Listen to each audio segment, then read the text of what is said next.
Hello, everyone. Hope everyone's doing well, all things considered. And as I try to say, shout out to my boy Vazen here in the chat, chilling.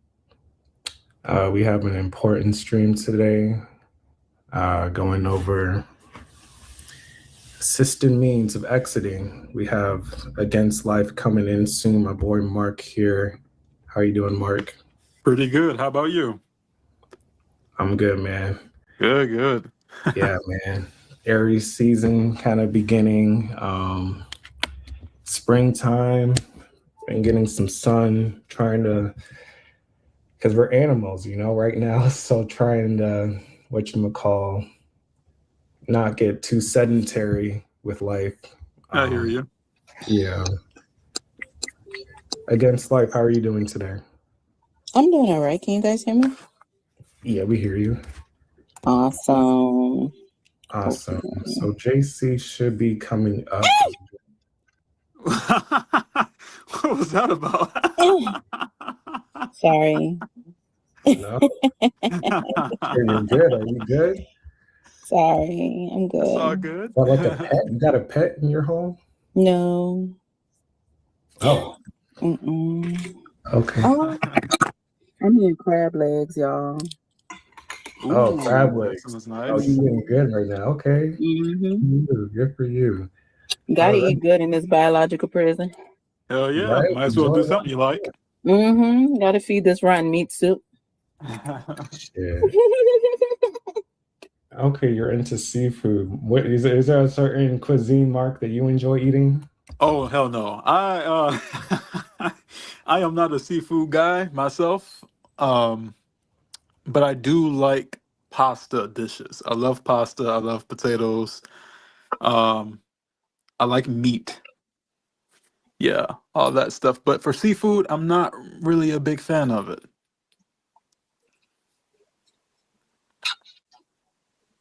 Yeah, I hear you. I like any type of meat. I can't hold you. Shout out to all the vegan, anti-natalist, affiliates, whatever it is. But man, I grew up I already on know meat. they're gonna attack me in the comments. Yep. I don't give a damn. Nope. Right. Of the matter, we're all selfish, you know what I mean? Like we're some here right extent. now, and that's not. It's a symptom of a problem to, talk shit to anyone that's, chowing down on carnal flesh. That's the territory we're in. We got to play the devil's game. Pretty As you much. can say, and the shit tastes good. I can't deny. And I mean, to be honest, let's be fair. I mean, even vegan, vegetarian diets, they all consist of suffering because for the work that it takes to grow those crops, a lot of animals have to die. I mean, tractors, you can ask any farmer, they'll tell you they run over so many different types of animals, rats, mice, small foxes, all sorts of things that they go over in those tractors. So even that's not a cruelty-free diet. It's just less of it, but still, you exist here, you're going to cause some kind of suffering. Right. Exactly. So nobody really has the moral ground. You know what I mean? Like, that's not it. No.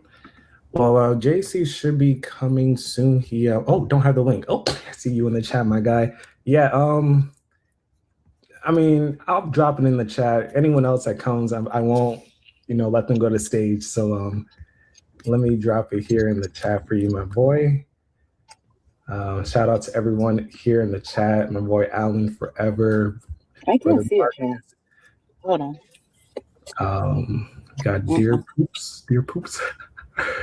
Shangal, of course. Life abolitionism. Shout out to you. You said you can delete it once he's on. Yeah, you're right. I think I can. So yeah, once I see that, appreciate you, brother Marcus. But yep, we'll get JC here in a moment. Then we'll look to start up. Can I ask where everybody's located? Can I do that? I'm in Florida. Michigan. Yeah, Phoenix, Arizona. Let me close my door. Okay, so everybody's in the United States. Yep. Does anybody have plans to leave? You know what? I wish I had the money to do it. But at the moment, I have no plans to really do that. So as I mean, everybody knows, I want to have like a euthanasia clinic.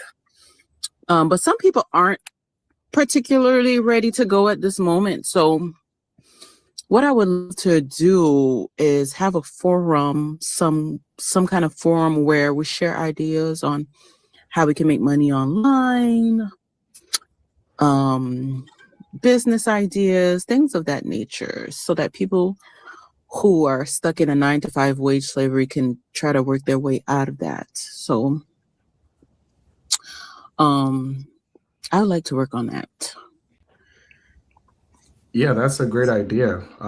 For like some type of forum in terms of like the platform.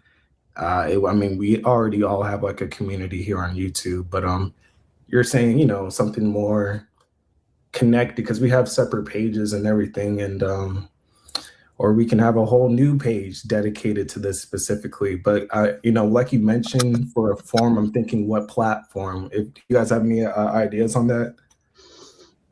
But I was thinking of having it on my particular website. Oh, that's true. You already got one up. What am I talking about? No, I don't have one up. I'm working on creating one. Okay. Mm-hmm. Yeah, because like you said, I would say I'm not going to speak for people, but for myself, um, right now I'm kind of in a entanglement here in the States. I do have family, I will say for myself, in terms of my immediate family. Like if I wanted right now with them, we can go to Nigeria right now. We have a home there and everything. But that's Nigeria, and that's not me like out of my own volition per se. Like that's me going with my family, you know what I mean? But that's one exit out. You know, I remember back in 2014, that's when I really got started into like just how fucked up the world is. And I told my parents, I was like, yo, if we need to go, you know, with all the fiat currency and all the shit that we see today, you know, with the hyperinflation and whatnot, when it gets really bad, hits the fan, I was like, yo, we need to get the fuck out. Even right there, like a decade plus ago, I was like, we need to just, and dad was like, it's gonna be okay, it's gonna be okay. But right, because I, you know, America, the fucking corporation, man. Pros and cons, but honestly, man, like, this shit is not worth it. This work culture, it's so overrated. Just the fact that like there's other places where you don't have to be just, you know, so caught up in that work environment. That's everything. Everything's centered around that. You don't have a life. You know what I mean? There was a video I didn't play it. Vazen or Shengao posted like how, you know, before it was more physical chains, but the chains are still there. You know what I mean? And so yeah, I'm definitely like how Against Life was saying. I don't know what she just dropped. Should be on a moment again. We should all be trying to see some type of play, you know, being intentional every day with what you're trying to do. And yeah, but that's one thing I wanted to share, that I know like with my family, I know I can, you know, if it really because you know, what is it, the fucking you know, the drafts, like I have a younger brother, right. He could be in that threshold. You know, it's certain things, you know, my dad, he recently, I talked to him, he's like, yo, yeah, we could look to it. I'm sorry, guys. I'm getting a call. Sorry. I'll be back. Good. But what about you, JC? In terms of like any plans on exiting, not per se, you know, the carnal flesh yet part, but in the States, because where are you at, JC? I don't know if I know. If you're talking, JC, I don't hear you. Do you hear Mark? I don't hear him either. I think he might have his mic off. Yeah, I saw he unmuted, but yeah, he may have to bounce back, come back in. Device not connected. Okay, he'll come back. I'm gonna kick him real quick and then he'll come back. Okay. Because I remember the first time that we had that one live, some shit about it. Sometimes it's like the turn off, turn back on. Yeah. That happens quite a bit with these streams. Right. But yeah, for me, I just don't see a I don't see any possibility for myself to leave the United States or my family. I think that we pretty much stuck here due to the monetary position. You know what I mean? So it's like it takes quite a bit of money to just pack up and leave and go somewhere. And even then, I don't know where we would go anyway. Um, but ultimately, my plan really is not to stick around that long. It's Right. like, if shit hits the fan so fucking bad where it's like unbearable, I'm just not gonna fucking put up with it. It's like time to go. Um, so I'm preparing myself for that anyway. So, but I have no intention of going along with this whole shit about being drafted to fight some fucking war for these motherfuckers. Like that's not gonna happen. Like they don't give us enough incentive to do that shit. You know what I mean? It's like you first of all, it's hubris. Like you demand us to go and fight a fucking war and you don't give us shit. Like, people pay all these fucking high taxes and they don't get shit for it, right? But a hard way to go. And then they turn around and it's like, oh, now you gotta go fight for us, bitch. Now you gotta go die for us, bitch. Like, fuck you. I'm not doing that shit. It's Right. like I will not be doing that. I don't care what anybody else does, but for me, I'm not doing that. And if it means I die that day, I'm going to die that day. I don't know if okay. You can hear me, right? Yeah. Go ahead, JC. Well, yeah, I'm in the United States. I live in Texas, and I don't plan on getting out. I guess my plan is to not have a plan. When shit hits the fan, I guess that's going to be my time to go. I'm waiting for the right motivation to take the necessary action, which I should have done a long time ago. So I'm anticipating things going really bad, and I'm not going to say that I'm looking forward to it, but I feel like it's long overdue. Like I just would like some finality to this whole misadventure. Like it's difficult enough to do it, but it's like, I don't know, people gaslight you to make it seem like it's so easy. Like Right. they keep telling me that I already have the ability, so therefore I don't need the right. They're conflating the two. A right is not the same as an ability. So they want me to jump off a cliff, but none of them would do it themselves. So I just think that I'm entitled to the same rights that cats and dogs and capital murderers are entitled to.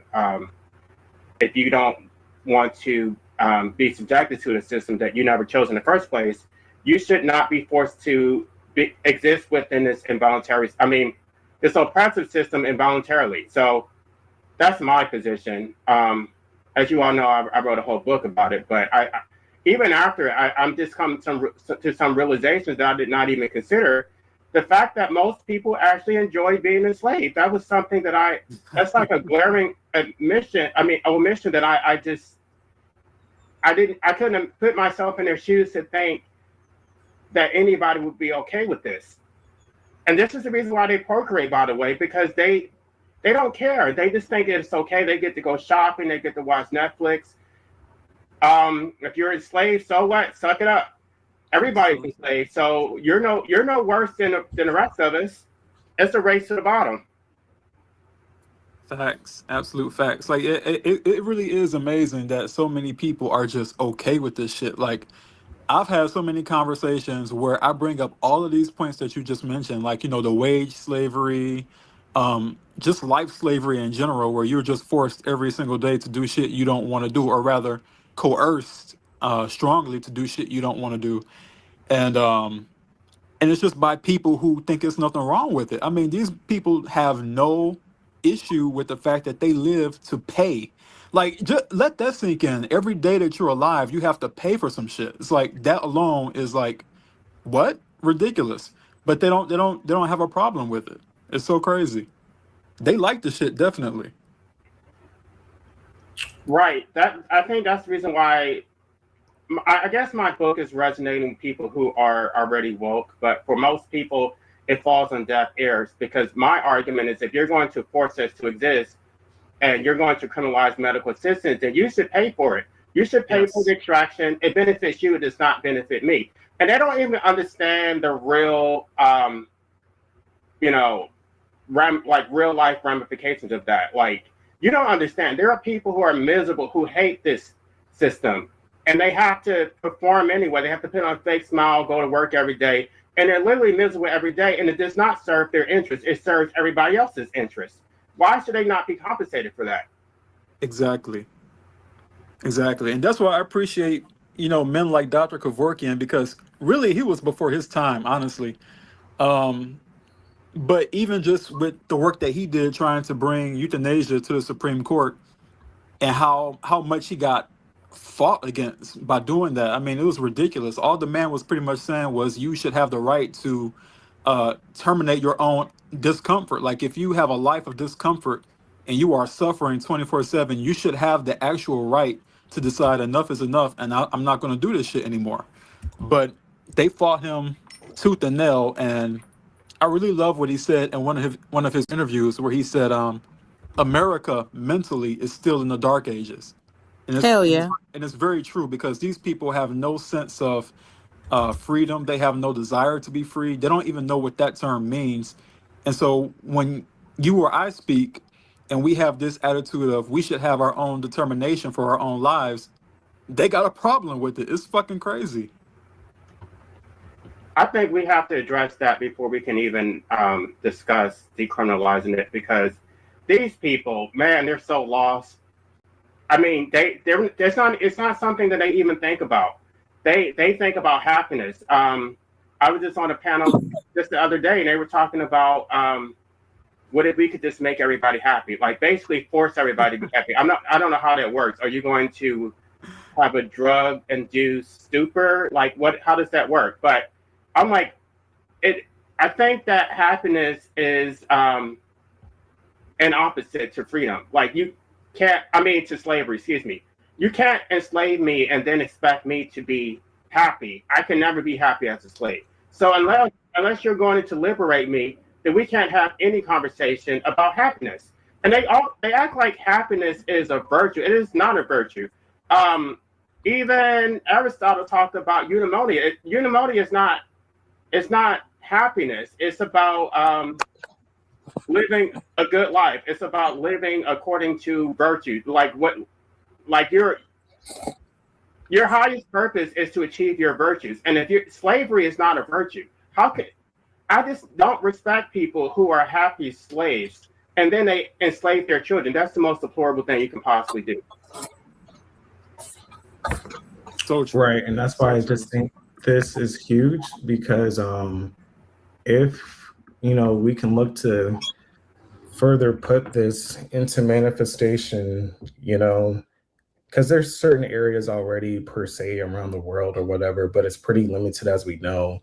It's very not accessible. They'll do what they can to still keep motherfuckers here. So I just think in the terms of, I envision, okay, when it is accessible to the everyday common man, this assisted means of euthanasia, motherfuckers are gonna go, bro. And like that phenomenon, seeing that in our reality, I know people are already very much so desensitized to many things, but this is another level. Like, this is very personal. It's not some old news story of some kids blowing up. Oh, that's crazy too, obviously. But this is next door, Billy. He said, fuck this, I'm out. You know what I'm saying? Like, it's gonna, let alone someone more directly with the family. You get my point? And so it's gonna make people have to think a little different than what they're currently thinking and moving. If we can continue, to, have the ambition of putting stuff like this, with you and JC, and against, like, just again, thank you for the drive you guys have for us to even be here talking about it and trying to get to like specific things. Cause like you were saying, against like, I don't know. I think there's certain states, I'm looking it up right now, where it's legal. I'm seeing like Oregon, Washington, California, Vermont. There's like 10 when it comes to assisted suicide. But I think you were asking that question, quote me if I'm wrong, but because we would have to, if it's not anywhere we can do in the States, we have to get the fuck out, right? And have built some type of clinic, wherever we can, to have it actually, permissible. What was the basis for that question? If you that you asked him before?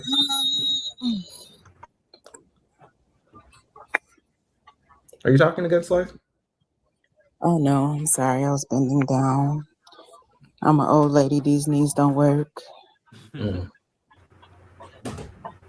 But yeah, what was the purpose behind that question you asked before? Was it just a general question, just out of curiosity, or was it getting into the, Me, when I asked where everybody's located?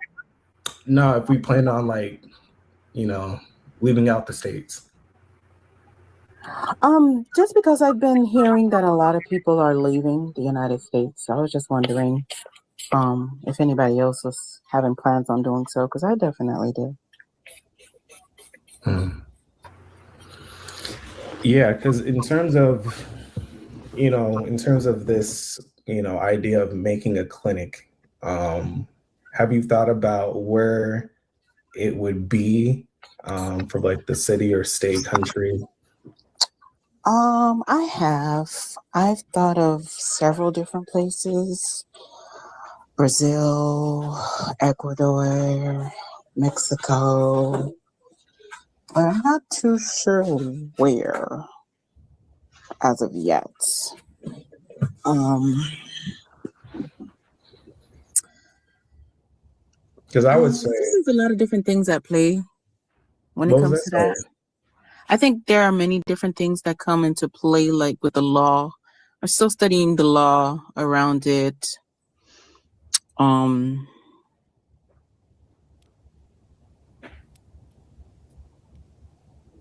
Yeah, I'm studying the laws around it because I don't really know how that works. For an American to go to a different country and then be running a clinic of such nature, like how that works. So yeah. Most of Right. the time, it's really expensive. Like, I know Switzerland. I think Switzerland has that program. I think it's called Dignitas. Mm-hmm. I think they have it, and you could go there as a citizen of a different country. However, it's extremely expensive. I think just to get it done, the whole thing costs upwards of $10,000 Yeah, I per think sir. my friend from India got a quote for 11,000. Yeah, which is like super absurd. So you have to be like abundantly wealthy to get that type of service. But for the average person who just wants out and who wants to like get the shit over with, they don't have that choice. So it's like you pretty much are in a rock and a hard place because here in the States, there are a few states who do allow technically euthanasia, but it's so restrictive. You have to Mm-hmm. be critically ill. You Mm-hmm. have to have all this fucking paperwork done. You have to be put on a Got to see waiting 100 period, different doctors. right? And you have to be put on a huge waiting period. Um, and the doctor has to be okay with doing it. So it's like it's just such bullshit. Like all that fucking work and effort just to fucking die with a dignified death that they do every day for pets. I mean, it's like Mm-hmm. it's a slap in the face. It really is. It's like you're not even worth the dignity that we give to a dog or a cat when they die. It's so fucked up. Exactly.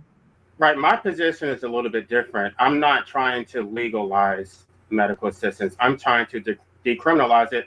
I don't believe that the state has any legitimate authority to criminalize it in the first place. And when I looked into the history, this is something that I found out after my book was published. This actually came from the American Medical Association. So the root cause of criminalizing it is our occupational licenses.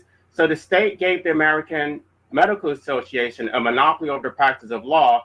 And then once they got a monopoly, then they're going to talk about their Hippocratic oath that, oh, as doctors, we're supposed to be saving patients and we can't harm patients. But nobody asked you to give yourself a monopoly in the first place. Prior to the American Medical Association, there was a free market for medical services. Doctors were not licensed. They were self-taught. A lot of times they experimented on cells. They would take, drugs or whatever that were experimental, and then they would find out if they actually work. So now that they have given themselves a monopoly, now they're going to say, oh no, this is about protecting doctors. Never mind the fact that the statutes actually go further than protecting doctors.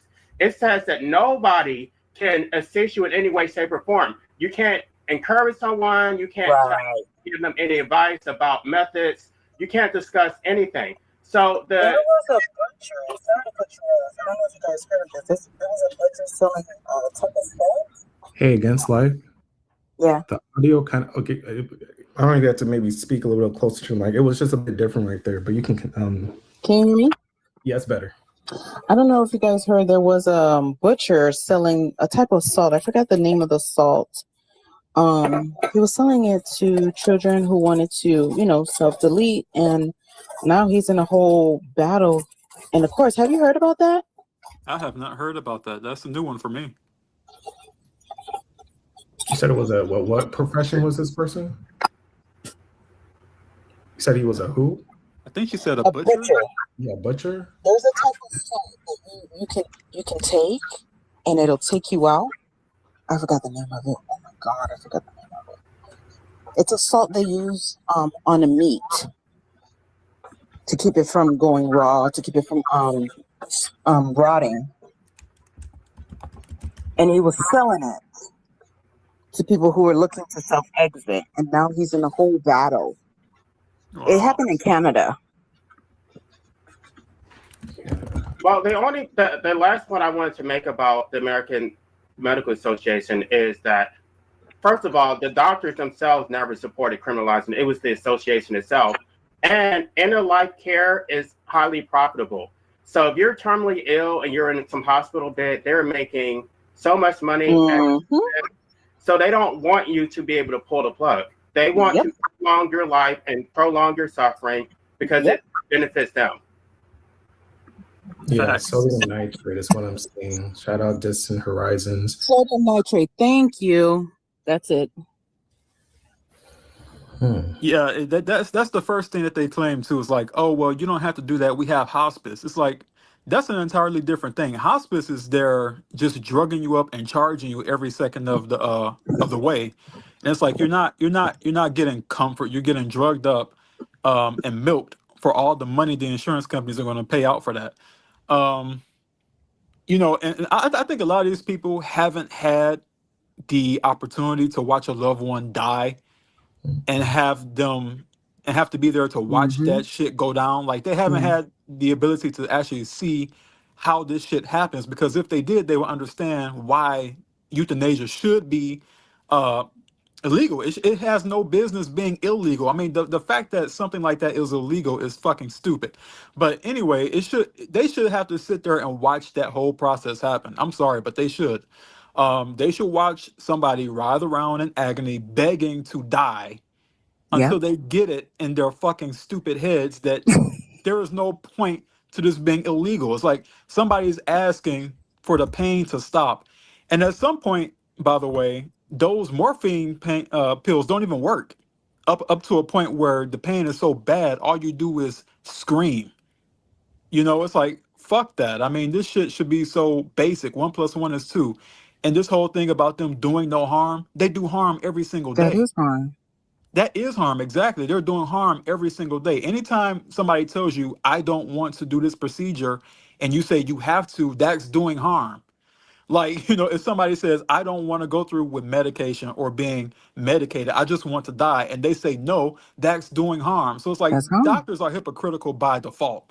Like, if you're going to say you're not going to do harm to a patient, then give the patient the right to terminate. You don't keep them alive for fucking insurance claims, which is pretty much all the reason that they're doing that. They hide behind morals and values, but really it's all about the money. Like JC said, it's about the money at the end of the day. Well, it can only be a harm if you don't own your life. Because if the state owns your life, then by depriving the state of if it's living property, then you are in the state. But if you own your life, then you can't cause harm. David Hume said, "A man." Let me read the quote. I believe he said, "A man who retires from life does no harm. He only ceases to do good." And then there's also the religious objection, because a lot of Christians think that life is sacred. But David Hume, who's basically authority on this subject, he wrote a writing called On Suicide.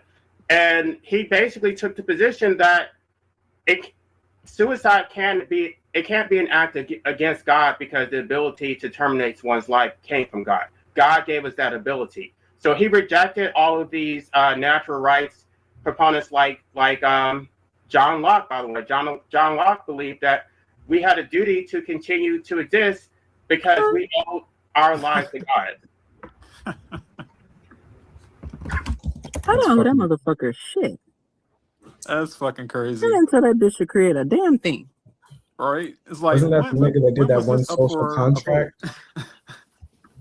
He was that social contract head ass motherfucker, right? John Locke. Oh no, well, the social contract, that's Rousseau, Jean-Jacques Rousseau. Rousseau is even worse than John Locke. Rousseau, John Locke would say that that you owe a duty to the state. You owe a duty to God, but he doesn't say anything about the state. Rousseau has a completely different framework, which is called the general will, that you don't own your life. You're basically a slave to the collective. The sovereign is the master of your life and death. Basically, your life is a privilege from the state. That's according to Rousseau. Yeah, that's fucking bullshit. They must have been on some good crack back then when they were writing that shit. Some good shrooms. Yeah, for real. It's like, what? I mean, come on. It doesn't even make logical sense. For one, there was no agreement because you were dragged into life and you were not given an option of whether you agree with the mandates of the state or whoever else is in power. You were just brought here. So the idea of them saying that since you exist and live, that you agree to this shit is fucking ridiculous. I mean, it makes no sense. It's like, how could we have had a say-so in agreeing with the terms and conditions of being ruled by the state when there was no such thing to be given to us in the first place?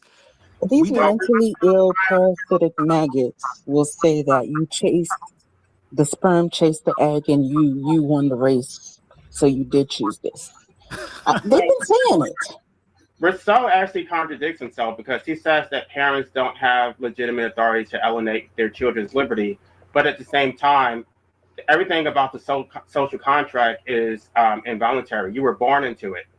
And then there's the whole issue of the soul contract, that your soul chose your parents, you asked to be here. I'm hearing this so much, so many times. It's so ubiquitous in these circles. I don't know how it spread so quickly, but a lot of people believe it, even Christians. I don't understand it. How can you actually believe that without any evidence? I mean, people will believe any story that sounds good without any empirical evidence at all. They don't need a shred of evidence. But if they hear something that sounds like, they've been calling us conspiracy theories for years. I've been saying the government is all pedophiles, all the judges are pedophiles, rapists. We've been saying this shit for years and nobody believed us. And now that the Epstein files came out, and now all of a sudden everybody's like, oh no, oh no, oh no. It's like, we've been saying this shit, but y'all wanted evidence for it because it didn't sound good. It didn't sound like mushy rainbows. It didn't sound good. So people needed evidence for that.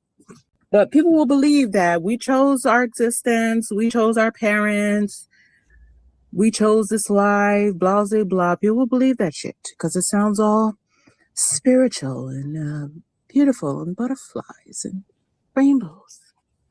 And see it, and then it gets even more retarded. Because when you mention the whole thing about all the ills that people bring into the world, like pedophilia, all sorts of crimes and things that happen, if they are following their logic, that means everyone who was born who had been subjected to those type of things chose to be that. They chose to be raped. They chose to be pedophiles. They chose to be murderers. They chose to be murdered. I mean, it's a fucking stupid argument. And it just goes to show you how these people love slavery, love life so much to the point that they will lie to try to justify it. Nothing is too bad for these people. Nothing is too bad for them. It's like, you can't get through their stupid fucking minds that none of this shit means anything. It's like, it shouldn't have to exist.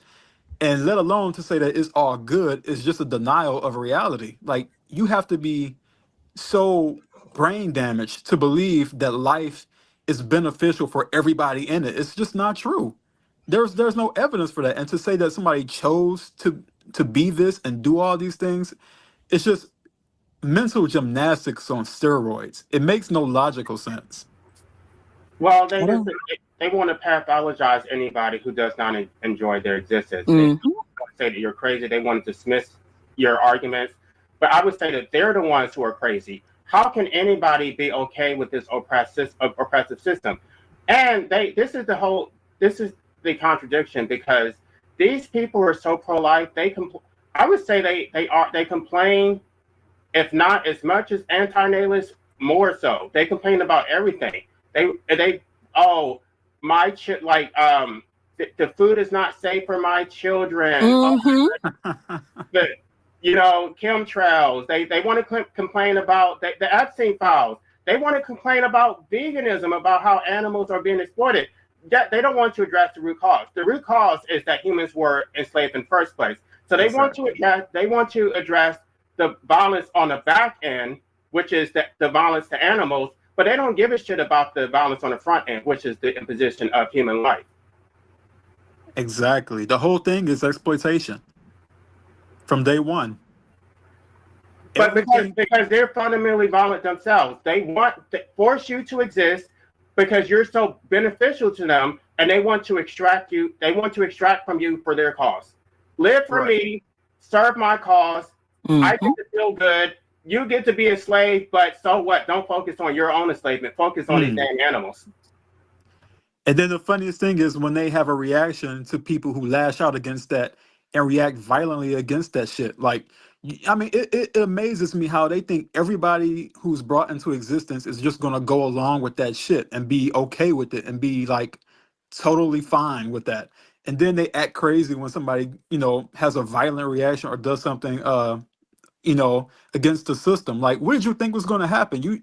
If you birth people into hell, expect to get demons at some point. It's like, it's crazy. Like all this shit they complain about in society and how everything is so harmful, and yet these motherfuckers are constantly opening up their legs to bring more people into it. It's like they're not only hypocritical, but they're also full to the brim of delusion, where they think Yes.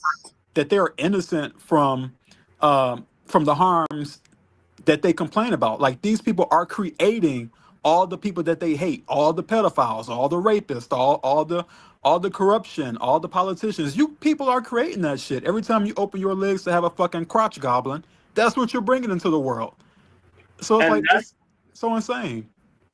that's why I can't take a firm position against alphilism, because they don't believe in consent. They believe in force. So if the alphalists want to impose their will through violence, they absolutely deserve it. I'm not even going to stand. I'm not going to support it, but I'm not going to speak out against it either. All right. It's just I so feel like crazy. everybody who enjoys this pigsty should definitely stay in it. I mean, go ahead. I feel like biological parents should be forced to stay here too and go through whatever they have to go through. But everybody else who don't want anything to do with this biological person, everybody else who don't have any dependents, no children, should be able to freely leave this shithole, this circus, this insane asylum whenever they feel like it. Even if they're 17, 16. So if they understand death, they understand what comes after, and they understand that it's the end of the life and they will never see their parents, they'll never see their family ever again. They understand what death is. They should be able to freely go. Well, they have their own hangups about death, and they just think that, oh, you're young, you're this whole deprivation model that if you don't get to experience life, you were deprived of something. They don't even know. They can't even guarantee that you have a future. They can't guarantee that you have jobs. So the younger you are, the more resistant they're going to be to you having that right. So, like, my whole thing is, I just want to decriminalize it in the first place and leave it to the individual physician on whether they want to assist someone who's underage. It's not my call. If someone underage wants to do it, and they can, I don't know. I mean, I guess there's going to be some technicalities or logistics with paying the doctor, but I don't think that it should be limited to doctors. It should be It should be left to the free market. Anybody who has the ability to assist in your death should have the ability to do that without any interference from the state. Absolutely. And they could start by decriminalizing all the drugs that they criminalized to prevent that from happening, like all the barbiturates that they took off the shelves, all the things that all the different drugs that they banned and made illegal. They should start there and Lambutol. and they should reintroduce those into the market for people who have that choice. That way, they wouldn't even have to be bothered with, oh, the doctor's morals prevent them from help. Okay, well, fuck the doctor. Then just give me the means to the drugs so I can do it myself. I mean, it's all about imposition. Like they are so hell bent on holding everybody captive, and it's like that's what I'm saying. Look, their world is falling apart right now. All the chaos, all the violence, all the destruction, these motherfuckers pretty much asked for it. Okay, I feel no sympathy about the shit collapsing around them right now as we speak because they Nope. brought it on themselves. Like, you Yep. can't hold a wild animal in a cage and expect them not to lash out at some point. Like, I mean, you motherfuckers get what you give. I mean, it's like, come on now. A lot of this shit could have been avoided. Like, if somebody and for as much as they complain about violent suicides, right? Here's my favorite one. It's like, oh well, if you do a violent suicide or if you kill yourself, somebody else has to find the body. Well, motherfucker, guess what? We asked for the right to do it with dignity, so that wouldn't have to happen. But you stupid motherfucker said, oh no, that's illegal. You can't do that because God should decide. Make up your fucking mind. See, this is all pimp game, man. Yeah, I was gonna say, JC. Yeah, there was Brother Marcus. Shout out, with the whole stream. If there's anything you may need me to do, let me know. But it's all pimp game. Like you were saying before, social contract. That's a pimp game. Saying that just because you're here now, you're gonna have to agree, even though you didn't say anything. There was a chick here. Shout out to Witchy Blishy. She said she gave a shout out to you, Mark. What was it? Hold up, Marcus. She had a thing. She said, nothing in nature requires consent. That consent, like we know, this is us talking to us right now, right? For us to first get imposed, right? That's why nature, right? We know doesn't have that. Yeah, shout out Witchy, have consent. So we're trying to make things better. And like against, like we all know. We're just, if niggas want to go, let them go. Like, what is this?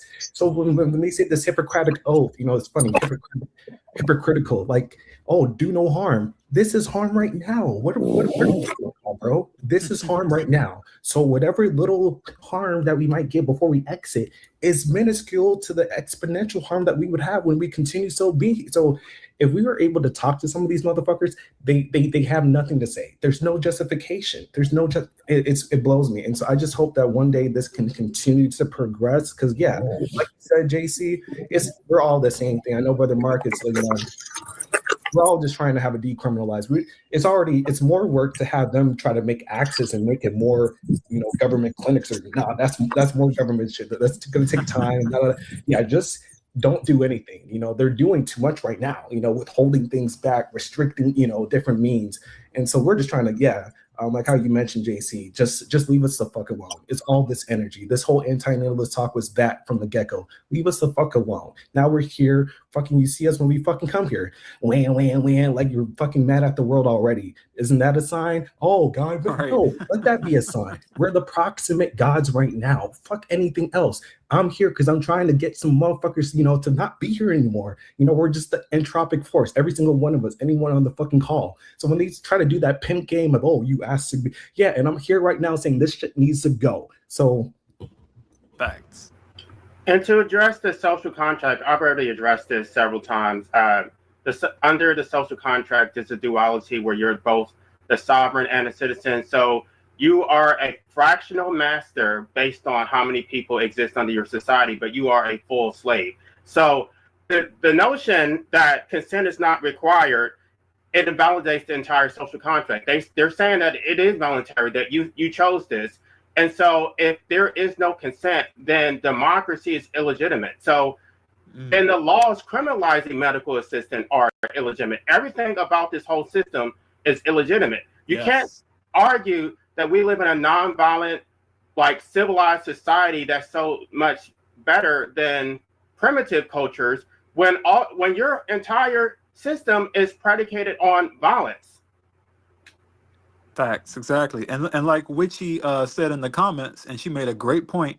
Consent doesn't even factor in with the whole thing of nature. It's like that's just some shit that humans came up with. Like because nothing in nature runs on consent. It just doesn't. So the idea of the state saying, "Oh, well, you consented to this," we didn't consent to shit. Like we were just forced into it.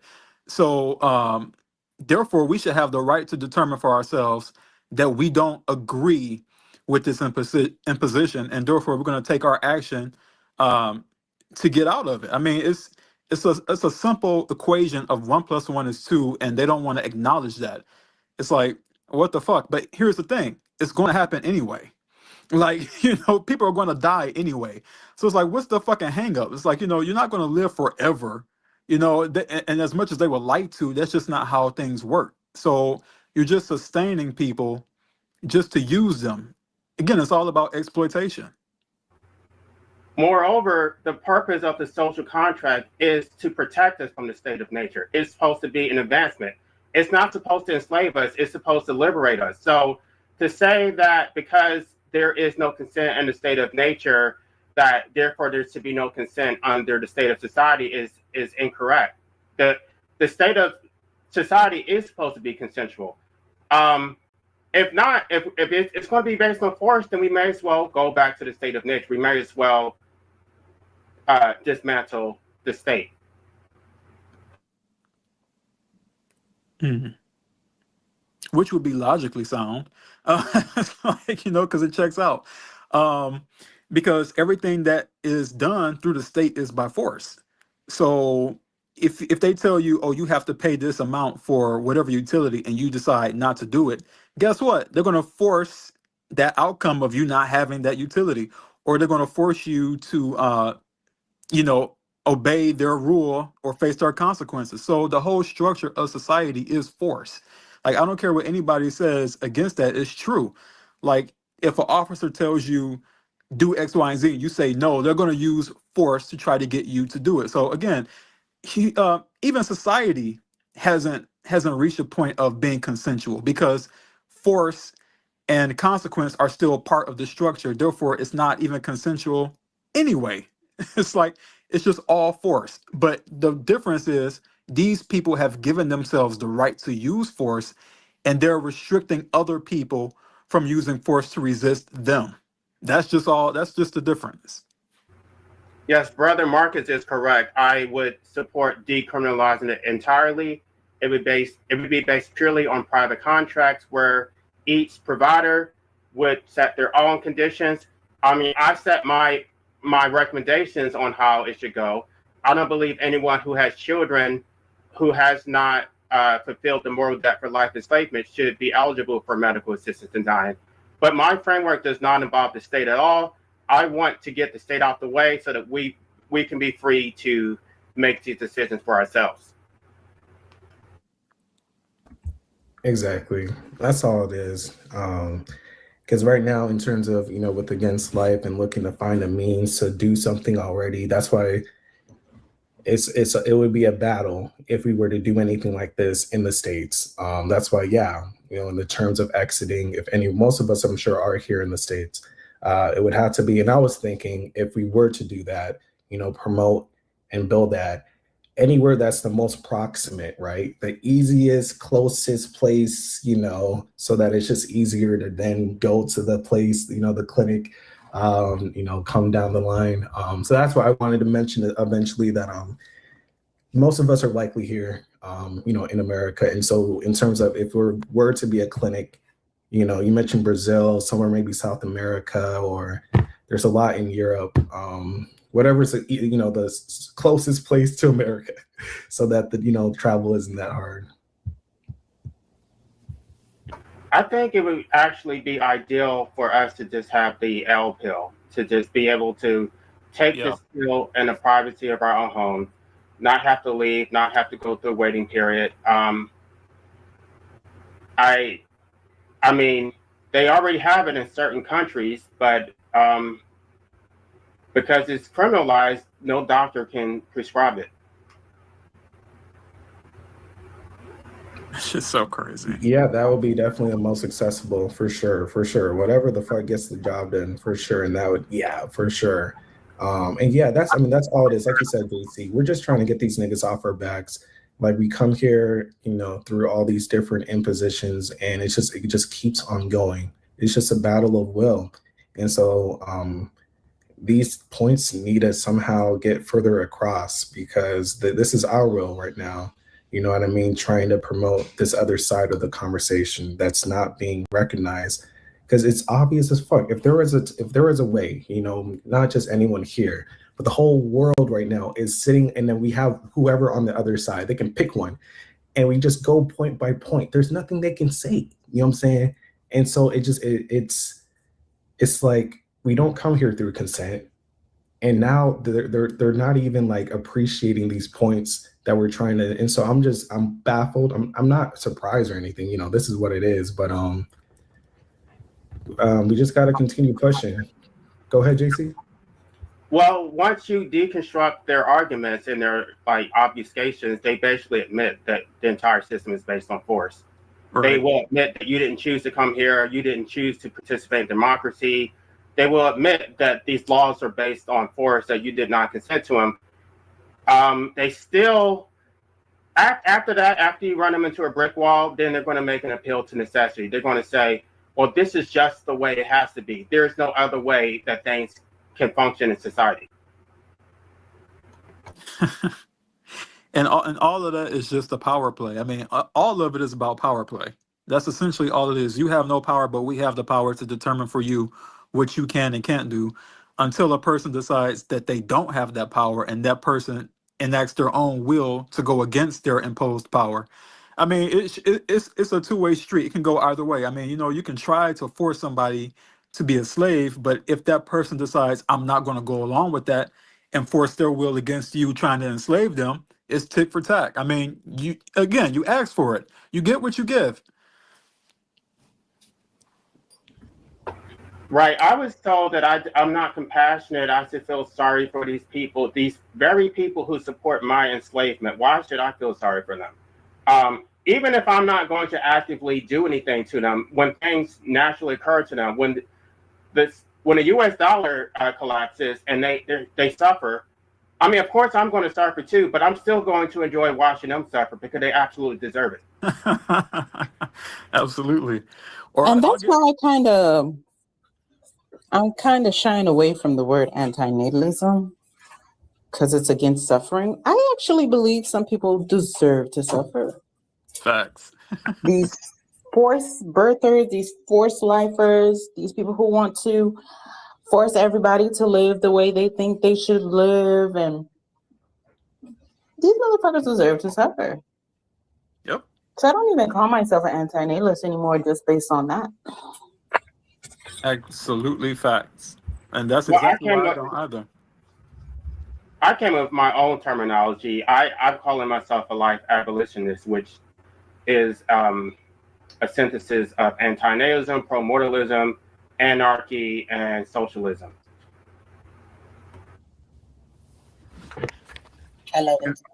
And all of that is better than all this shit that we have now.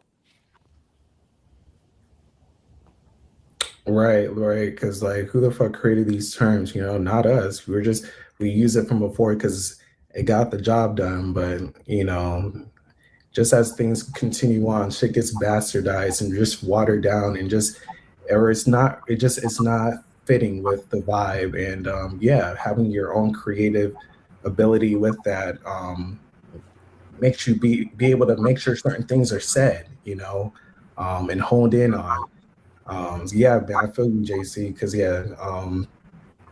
it's just you control the narrative more than some. Oh, you're an anti-natalist, so you should be like no.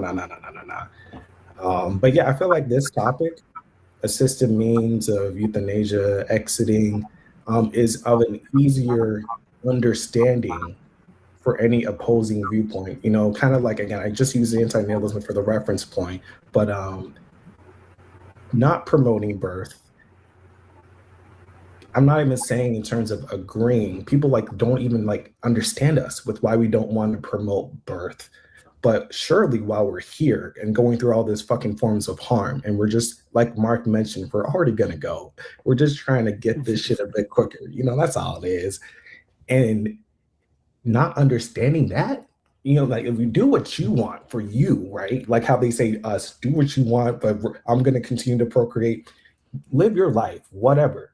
But you can't understand. I feel like more times when I begin in these conversations or like the Reddits and whatnot, when I used to be back in the day, um, many are understanding to this conversation that this should be a thing. You know, compared to the anti-natalist, ethicist conversation, this is just niggas want to leave, let them leave. And so, you know, when it comes to the politics, I think Shanghai had a voice memo he played for us, and he was like, you know, we would just be. It's tough because like this type of promotion that we would want from a politician, it's just like, goddamn. I mean, if anyone has that and they're promoting this and they're like, we would grab to them, of course, but like, if we ever go that route, you know, it's just like a rag doll. You're just using it to get the job done and throwing it away. But I just wish these points were more public because it's fucking crazy what is going on, and it's a simple solution. This can, like you said, JC, just decriminalize. That's all this is. You know what I mean? We're not telling them to do anything. They're doing too much. And so, like we know what the state of the world and everything, who knows what's to come. I'm just like, I just get really irritated because everyone complains. You know what I mean? Everyone complains. And so what the fuck are we doing? What the fuck are we doing? The last stream, you know, that one guy, he was going on, he had a lot of good points about a lot of fucked up shit. But it's like, okay, now we bring this to the table. What do you have to say about that? And I think this is the most understandable one, and it can bridge to more people. Again, I just feel personally, I'm already there, but I feel personally, when people see certain people they know exit, that's gonna fuck them up. Yep. And that's gonna further this entropy shit, man. And so it's just, I think in terms of like the scale of things, we mentioned the anti-voidism stream last time. I think this point with the exiting is the next clearest thing. The anti-natalist shit, not, you know, putting a child here is easy. We're not, that's already a given, you know, nothing's going on for that. But if like, what's something we could, it would be this, right? Or what would you guys say? Well, I think it would be for sure, because the conversation needs to happen more often. Right now, from the perspective of being in the United States, there's no talk on this topic whatsoever, like in no serious fashion. I mean, look, since Dr. Kevorkian died, they have not brought this issue back up at all in any serious manner. And the few people who came, you know, after him trying to promote this idea, they got shut down real fast because, oh, well, Dr. Kevorkian tried that and it didn't work, so therefore we're just going to ignore it. It's like, at this point, I think America is entirely useless in terms of anything productive, in terms of, you know, uh, any type of discussion. Yeah, very much so regressive. In terms of Europe, you know, America is not even a first world country. I mean, this is a fucking shit pile covered in glitter, you know, with that title. It's so a fucking shithole. crazy. A shithole, just like Donald Trump said. Yes, exactly. This is third world, like, for fuck's sake. But yeah, there's no discussion about it at all happening. So, I mean, I don't know where to really go from there except to, you know, try to push the matter forward in whatever way that we can, and hopefully enough of us can do it. But, you know, we'll see. I think it's the meta exit. Like, you can't have democracy. They say it's based on consent of the government, but if you don't have the right to exit, then consent is impossible. So I think the right to exit actually does several things. First of all, it prevents parents from having a guaranteed return on investment when they procreate. So they're not entitled to you carrying on their legacy, you carrying on their last name, you taking care of them in old age. And so if it was decriminalized, then they would be taking a greater risk. It also prevents the extraction from society that, it prevents the extraction from society in terms of taxes and participation. I have a quote from Watson versus Glucksberg, but I'm not even going to bring it up yet unless you guys want me to. But the bottom line is that there is no accountability if the state can have bad policies that produce bad outcomes, and you have no ability to hold them accountable because you're captured and you're forced to exist under their system regardless.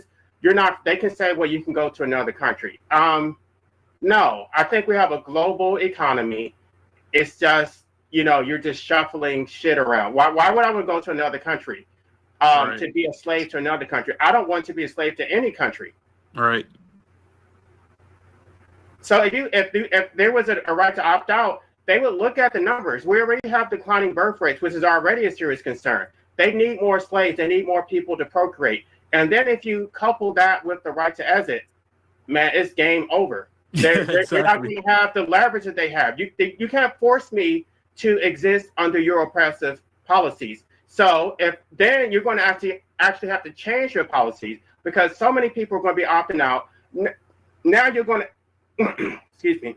Now you're going to have to actually improve our quality of life.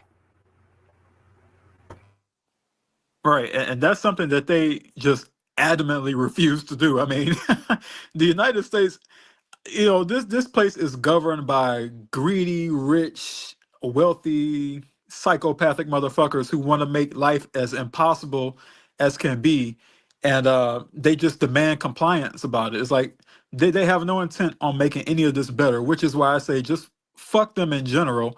Set the house on fire, so to speak, because they obviously have no intention on trying to make life even bearable. I mean, right now we're talking about the whole thing happening in Iran and how this is going to affect gas prices. I mean, they're already saying people should get ready to pay more for gas, pay more for food, pay more of their utility bills. And meanwhile, they have no plan to help any of these costs go down. So it's like, what the fuck are we really doing here? Everything is about force. Everything is about exploitation. But the funniest thing about it is the irony of them racing toward nuclear war. I mean, we might not even have to do much. Like these motherfuckers are like they're about to pull the big red button at any moment. So it's like, you know what? Fingers fucking crossed. I hope they do. But yeah, it's just the irony and the hypocrisy is at an all-time high with these people. Yeah, and forgot what point exactly made me. There was something you said, JC. Like, people are already going out. You know what I mean? Like, if you look at the numbers, especially young teens, like this is one of the most, common ways that, by their own means, respect and admiration in many respects to that, instead of letting nature do what nature always does and just fucks with their fucking mental. So again, like you were saying, like, I mean, it's like parents are going to want something. Like, I just see people complaining about something, like you're saying, making it easier for people right now, so that's why it's not happening. That's why it's not there, because this would just be, it would just be such a confrontation. Go ahead, Against Life. Do you guys see my comment? I posted a link in the chat. In the private chat. Oh, how you even go there? God damn. I can't even chat in the other. Oh, I see it. Yeah, there was somebody that posted, I think it was D Poop. Let me put him on the screen. Shout out to you. He had mentioned this before. I don't know if I can find the one. But yeah, I'll pull that up here. He said it a bit ago, Kenneth Law, yeah. Let me pull up that video here. We'll watch it right now.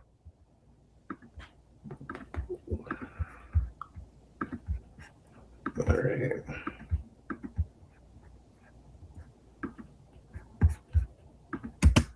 It's clearly a significant charge to be laying this many. Police announcing more charges against Kenneth Law. The police have laid an additional 14 charges of second-degree murder in relation to this case. These charges are in addition to the 14 charges of counseling or aiding suicide that were laid previously in August of this year. Law is the former chef accused of selling suicide concoctions online to individuals who expressed interest in taking their own lives. Male and female between 16 and 36 years of age. The upgraded charges announced 7 months after Law was arrested for selling sodium nitrite. I can say that evidence has come in that supports the charge of second-degree murder. It's certainly unprecedented. Criminal defense lawyer Joseph Newberger. I think it's going to be a challenging case for the Crown to prosecute.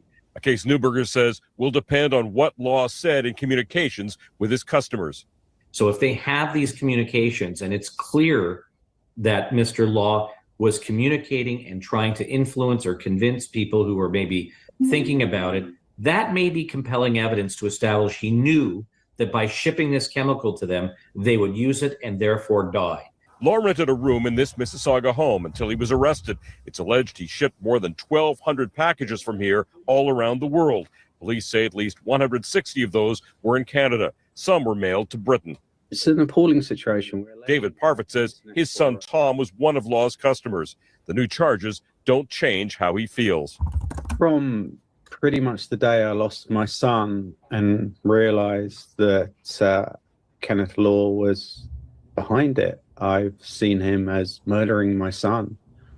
I think there's never been any doubt in my mind that the man is a murderer. Sean O'Shea, Global News. Man, can y'all hear me? Man.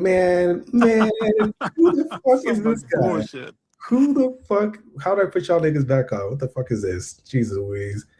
Where my gang at? Oh my god. Can y'all hear me? I hear you. Go ahead. Oh, okay. So I'm still connected. Yeah, we're here. What you gotta say Isn't after that that? some bullshit? I don't even. Just pisses me off. Like, dude, I just wanted to scream to his fucking face. No, you're the one that murdered your son, you motherfucker. Exactly. You murdered your son when you I brought would him really into love this to world. ask these breeders, like, how would you prefer your child to die? Cancer, maybe? Right. Rotting in a bed? Shitting and pissing on themselves? I mean, what's the preferable way? Exactly. Like, they knew That's all what the I risks mean. going in. The issue is like we're like avoiding the elephant in the room. Why? You know, for that fucking dad or even the news reporter, all like, why are they not? You know, obviously they're doing what they're. I get it, but like we're avoiding the clear points. Motherfuckers are wanting to go. This shit is terrible. What's going on? Right? We're just avoiding the elephant in the fucking room that this is bullshit what we all have to go through. And so yeah, that's why they're trying to find ways that they can get out because they're making it already hard for that too. So it's just so ignorant, all that shit. That's all I saw, just ignorance. The part that really infuriates me is their hypocrisy because they talk about free will. They talk about how, oh, we're not forcing you to exist, right? That's what they keep telling me. I've been having these debates on Finding Gnosis channel. They keep telling me nobody's forcing you to exist, but they want to prevent you from having any ability to actually do it. They want to take away any type of information, any type of pharmaceutical supplies, any type of moral support, and then you're supposed to just go out into the woods and just figure it out on your own. Now, in terms of him doing that, I would say he's a hero. Actually, I think what he did is based. Those people consented. I mean, my book. That's the part right there. How was that murder if they consented? Exactly. It's not murder because it's only murder if you don't own your life. If your life belongs to the state, then you don't have a right to terminate a life that does not belong to you. In my book, I call it the disposal rights. And this is the same term that David Hume used, the right to dispose of your own person. In my book, I address jury nullification. it doesn't take a whole jury. It doesn't take the entire jury to agree with you. It only takes one person to get a hung jury. If one person is actually thinking outside the box that you have a right to terminate your life, then the state cannot convict you. So I don't think we have to convince everybody, but we need to be talking about it. It needs to be part of the zeitgeist that this is slavery, which I call life slavery. And we need to delegitimize everything that they're doing to force people to exist against their will. Facts, 100%. And I like what Shangal mentioned in one of the comments. He said, notice how they didn't ask the side why he didn't want to exist. Yeah, exactly. Like they don't ask these questions. They don't ask why the child decides he or she may not want to exist. They just say, "Oh, how could you do this? It's so selfish." Or they just go automatically into fucking gaslighting. Oh, it's their problem. No, you, the parent, decided you're going to bring that child into a world where they're going to die. Like, I mean, that's what kills me about the whole thing is like this argument of, oh, if you help somebody commit suicide, you just murdered them. No, you didn't. The parents are the ones who put them on a fast track for death in the first place. Everybody born is going to die. And like Against Life said perfectly, would you rather that kid die of cancer? I mean, would you rather them die of a fucking horrendous disease or have them be debilitated where they can't move, where they can't talk? I mean, these are all dangers that people say we're fine with having so long as we get to have a child. So the idea that they have a moral indignation to speak out against that man is fucking bullshit. They should take that shit and shove it because they're the ones who committed the crime in the first place. And it also speaks to the futility of trying to criminalize it in the first place. Everybody has to die. The state they can't regulate you into being immortal to say that, oh, well, because it's illegal for you to die, so now we're going to go against the laws of physics that everybody has to die at some point. So basically, the state thinks that it's God. They think that they have control over life and death. And actually, death is the one thing that the state cannot control. They can force you to die, but they can't prevent you from dying. I mean, ultimately, they'll try to criminalize it. They'll put you in involuntary commitment. But ultimately, it's not the ideal way, right? Nobody wants to jump off a cliff, but ultimately, the state can't prevent anybody from dying.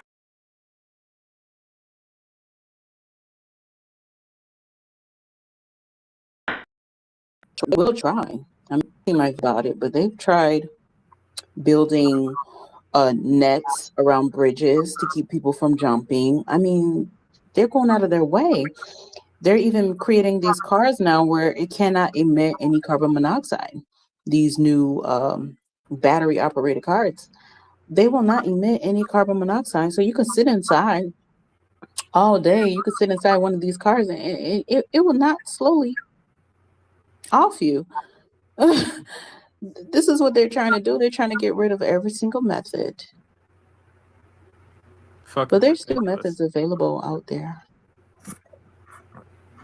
Yeah, there definitely is. I mean, in the United States, one of the popular methods is gun. I mean, it's like, come on now. I mean, it's just so ridiculous how they try to make this cage so well fortified, and then try to use claims of consent and how they have authority and all this shit. It's just so ridiculous. Like, you don't get to blame somebody for choosing the right to self-deletion when you are the ones who are enforcing them to be in a situation where that's even something they have to consider. I mean, it's so crazy.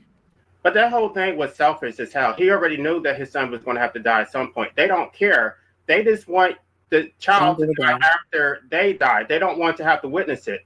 Facts. They want the child to have to witness them dying.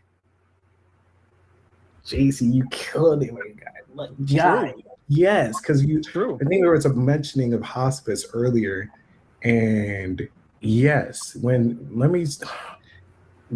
parents see their children go before them, oh my God, it hurts, and that should, like, of course, I don't want to say happen, but like it sucks because like I think there was a talk before where people need to suffer to realize certain things. So true. Because I had different things relative to that personally, and from there they make it a bit for their own conscience easier to understand these points. It's sad. It's sad that people have to go through so much fucking harm to understand basic concepts. I'm like, no, it didn't have to take that. Well, goddamn, now we're it's you know karma, I guess, for some that but and what pains me is like they have these different suicide prevention programs and walks and stuff. It's like, hold up, can we stop walking and can we talk? Can we talk about why the fuck are these things happening? Right? Yes. At the end of the day, what this comes down to is we have to make this world a more feasible place. I mean, motherfuckers have 3 jobs, fucking all this other shit. You know what I'm saying? That's all in many levels it is. This shit is stressful, my guy. And so it's just the ignorance with people. Because again, if you have the conversation, there's nothing, it's some vampiric shit. You want these people just to fucking be here for yourself. Man, it blows me. Like this whole thing is that, man. It's a battery. We are a battery for this shit. I see it as narcissistic abuse. It's like the abuser is never going to fix themselves. They're going to tell you to get counseling so that you can get stronger to tolerate their abuse. So they're not going to do anything to change your quality of life. They're not going to pay your bills. They're not going to fight against state oppression. You getting pulled over by a road pirate, you having to work 40 plus hours a week. They're not going to do any of that. They're just basically going to say, go get counseling, go talk to somebody. You just need somebody to listen to your problems. Maybe they'll give you a pill and then you can learn to cope with your oppression and be okay with it. Exactly. That's all that they recommend is, oh, just go to therapy, just talk to somebody. Motherfucker, I've been talking my whole life. That hasn't done shit to help me with the fucking problem. The problem is that problems fucking exist. And life is a big fucking stupid shitty problem. And yet we're pretending that there's some easy golden line within all of this where it can be bearable for everybody. And that's just not the case. They refuse to acknowledge that there are going to be people who are brought into this world who, no matter what, are going to hate life. They're going to hate living. And these people should absolutely have the means given to them to decide for themselves that they're not going to continue to take life abuse anymore. But because they don't, I mean, you get situations where you have messy suicides and such. And again, frankly, I don't feel sorry for the people who have to witness that. Why? Because they're likely part of the problem. They're the ones arguing that it shouldn't be a choice. They're the ones maintaining that it's okay to bring people into life. So frankly, I don't really care about their emotional well-being when shit like that happens because they're part of the problem by supporting it. Um, it's just the hypocrisy of all of it just sickens and infuriates me. It's like when a caged lion at a circus gets loose and he decides, not only am I going to kill these fucking trainers, I'm going to go after the people in the stands too. And that lion does that. I mean, I don't feel sorry for the people who were spectating and enjoying that lion's suffering. I mean, so when the lion breaks away, this was a story that actually happened, by the way. I forget what year it was, but the tiger, it was a tiger that broke loose in the circus and killed the trainers and then hopped into the stands and killed some of the people. And I was like, I don't feel a fucking thing for those people. Sorry, not sorry. The tiger had a point. You know, you shouldn't have been keeping him in the cage, torturing him day in and day out for fucking money. You get what you give. And you came for my entertainment. You came to be entertained by my enslavement, and I'm finna eat you up. Exactly. Exactly. But have you guys ever had someone tell you that maybe you should go to a third world country and see how good you have it? Have you ever had anybody try to gaslight you and tell you that shit? It's like, no, if I go to a third world country and I see how bad they got it over there, I'm gonna be even more pissed off at this fucking life DNA replicating bullshit that just keeps on happening and people just keep on birthing more people into this bullshit. It'll piss me off even more. What the fuck are you talking about? I'm not gonna feel grateful. Grateful for what? It's a false dichotomy. They're saying, oh, you live in a better country, but you don't have to live in any country because you didn't have to exist at all. Right. Right. Yeah, Yeah, usually with those different points, sorry to cut real quick. It's like it's only going to further intensify our side. When we try to say some shit, it's like, no, we can literally use what you're saying and intensify what we're saying even more. I mean, there's nothing to say. That's my thing. If we're talking, there's nothing they can say. This is vampiric, what's going on. We know this. That's how we come here. It is a vampiric system. So they're just showing their ass all the time. right. And it's also the fact that they want you to feel comfort at somebody else's extreme level of discomfort, so they can justify the discomfort that you have. I mean, it's a whole thing of, oh, crabs in the fucking barrel. You know, they they want you to glorify somebody else suffering worse than you, so you can feel a bit better about your own enslavement and your own exploitation. It's like, fuck off. That's not how that shit works. It's like, I'm not going to be happy at my own exploitation, and I'm not going to be happy that somebody else is getting exploited worse than me. That's just going to make me feel worse. That's going to make me angrier. I'm not going to feel better knowing that somebody has it worse than me. I'm going to feel angry about that, because why the fuck should that even be a thing? And that's the issue. That's the issue right there. These motherfuckers are not empathetical, ethical, these nice, compassionate terms. They don't give a fuck, bro. They're just me, my. What can I get? What can I do for me in my immediate surroundings? Because that shows their character for them to say some shit like that. The fuck? I mean, and that's what we're around. You know what I mean? That's sad. I'd like to know what benefits I get for raising my kids. So far, I haven't seen it. I would say procreation primarily benefits men because it's their legacy. But even as a woman, you got love from your children. They have to love you because they depended on you for their survival. They have a lifelong connection to you. You get status as a mother that you get praise and admiration for being a mother. Like there's a status to being a mother. I think that you get to die knowing that it's mostly the man's legacy, but you get to die knowing that somebody will carry on your genetics. You're probably going to expect grandchildren from them. You instill your values into them. So you have people who exist right now who are carrying on your values. I could go on, but I mean, you got 5 human beings that exist because of you. It's not like you just got a puppy and the puppy had a short life and just, died after 10 or 15 years. No, you got human beings. That's what you got. You got 5 human beings to serve your existence. Who has 5 human beings? This person is Witchy Bitchy. She's asking what did she get for raising her 5 kids. How old is she? How old are you?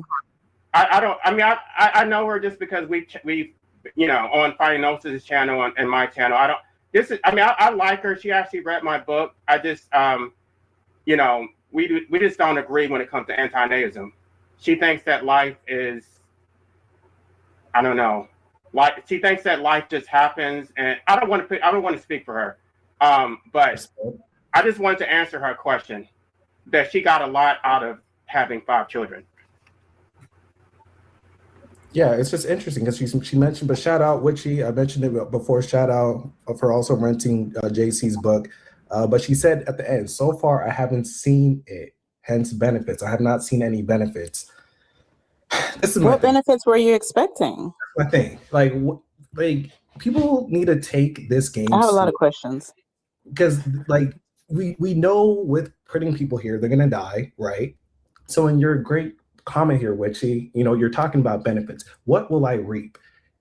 There needs to be, like JC was going. There's already, let alone like intangible things that you're gonna reap. It's like these things need to be understood before we just fuck around and get tipsy and Mark Spilly spilled the fucking semen. We have, like, I'm not a father. I'm not going to be like, I would take the steps with, like, if I do this, this is what I'm going to get. You know what I'm saying? The fact that I'm just using you as an example, Witchy, you don't know the benefits ahead of time. You're at this point now, I don't see any, but these things should have already been contemplated before. But Let me be more specific, because I had a friend who talked about the benefits that she got. She talked about how she kept getting pregnant because when she was pregnant, everybody was nicer to her. They would hold the door open for her. Wow. They would let her sit wherever she wanted on a bus. Like they would give her stuff, like give her food. I'm sure you had a baby shower where people just showered you with gifts and gave you all this attention. Are you sure you didn't get anything out of it? Well, you know what? And, I really, and I'm sorry, this one last point. go And for I'm it. sure you got some affection from a man for giving him 5 children. Well, can we really address this whole thing in the room about legacy? I really want to cut into that some, because that just kills me. When people talk about the legacy of having children, the legacy of childbirth, it's like, No other word makes my skin crawl like that damn legacy word. you know what? It's so fucking crazy. It's cringy as fuck. It's like, number one, there's no legacy to that. I mean, you're not doing anything special or worthwhile. I mean, a fucking rat can have a child. A fucking roach multiplies. Bacteria and viruses also multiply. So, I mean, are they a legacy? I mean, do they get prizes for being for being in abundance? It makes no sense. It's like, a person, a child is not a legacy. A legacy is something you build up, you work on for yourself.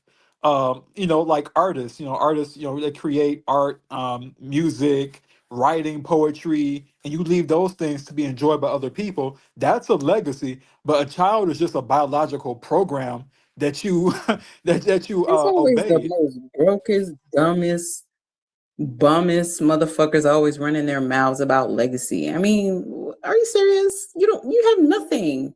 You have nothing. The only legacy you're passing down is 9 to 5 wage slavery. Right. Whoop-de-doo, whoop-de-doo. Congrats. Now you're gonna have another person that's have to sit in traffic every day just to get to this place and work a soul crushing job that they don't want to fucking work. And in the near future, people are gonna have to work freaking 80 hours a week, Fucking maybe crazy. more, just to be able to afford their basic necessities in life. So whoop-de-doo, that's what you passed on. I mean, if we want to talk about legacy, if you have a computer, if you have access to the internet, you can look up the swap shop in South Florida, in Sunrise, Florida. I mean, it was built and created by a man. I mean, it was awesome back in the days. It was a place where people would go to shop. It had a circus. It had arcade games. It had a little attractions outside, rides and stuff that you can ride on. I mean, it helped people in the community make money because they were trading with each other, selling, buying, with each other. And he left it to his 2 children. And guess what his 2 children did? Oh, I forgot it even has a drive-through movie theater, outdoor drive-through movie theater. I mean, it was lovely back in the days. He died in 2020, I guess, from COVID. I'm not sure exactly what he died from, but he left it to his 2 children. And guess what his 2 children did? They ran it down to the fucking ground. If you drive past it now, it's nothing. They ran it down into the ground.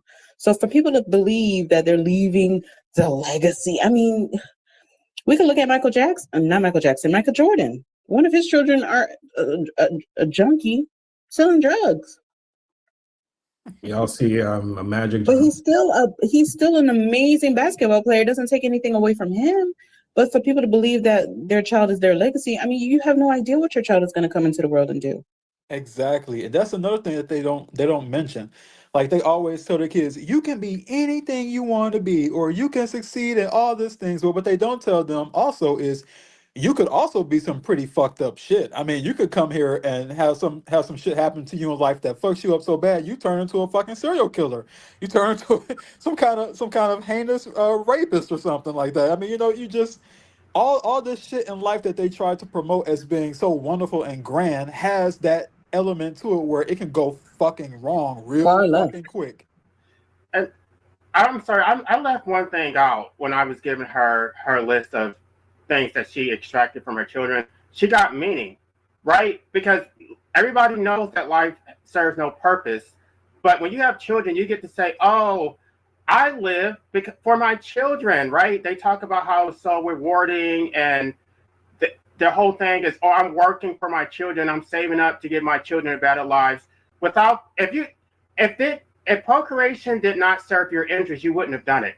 And you certainly would not have done it 5 times. I don't want to share her personal information, but you definitely wouldn't have done it that second time. You did it because it served your interest. Otherwise, you would have used birth control. Well, that's why I wanted to know how old she was to know if there was even birth control available at the time, because some people had no access to birth control. So that's why I was curious. But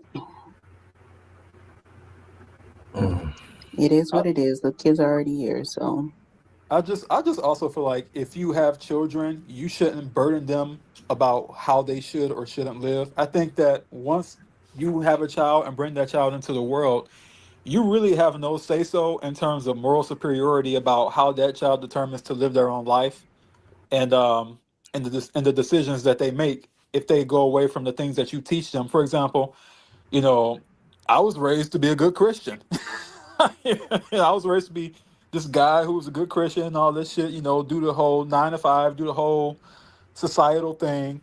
And when I said fuck all that, just immediately the criticism, oh, that's not how I raised you, that's not how you were raised. And it's like, who gives a shit? I mean, that's the thing about it, is when you bring somebody into life, it's unpredictable. You have no way to predict that person's circumstances or their actions, or how their beliefs might differ from yours. That's why I always laugh at people when they say my kid's going to do this or that. According to who? Your kid might grow up and hate everything that you taught them. They might do the exact opposite of everything you said to do. And you would have no right to criticize them because you are the one responsible for their being here in the first place. oh, now these people have tried to label that as a defiance personality. Have you guys heard of it? Oh, wow. Get out. Yeah. Have they really tried that? Yes. It's called something defiant personality disorder. Yeah, these people are trying to label everything as a mental illness. If you are not with the program, if you're not with it, you're against it. Oh, now you have defiant personality disorder. Well, you have borderline personality disorder. They want to label every fucking thing. The desperation is so fucking hilarious. Like, like what? Yeah, oppositional defiant disorder. Yeah. These motherfuckers are criminals, bro. That's my thing. Like, talk about all the crime. Oh, Kenneth Law. It's crazy that his name is Kenneth. I was like, Last name is Law, right? Yeah. How funny is that? Funny as shit. These see, and he's laying down the actual law. Like, this is all injustice. You know what I mean? Shout out to the guy for looking to assist motherfuckers that are not wanting to fucking be here, and we're already trying to fucking go. We're already going to go. So it's bogus. But yeah, the way that they're trying to get these kids with these diagnoses and shit, with all these different mental personality disorders, it's all. It's just another way for the pharmaceutical companies to make more money. Now you're going to have to give your child some drugs, some prescriptions. Exactly. That's a great point. Man, this is some gang shit going on. God. Oh, it's like, how is that a disorder? And I wonder, is that in the DSM-5? Because that was not previously in the DSM-5. I'm telling you, they literally created this. They pulled it out of their ass because now they might see that people are becoming aware. Just like everything in life evolves, the human brain has to evolve as well. So the people that are being brought into existence now are asking, what the fuck are they doing here? Because the brain has evolved to ask these kinds of questions.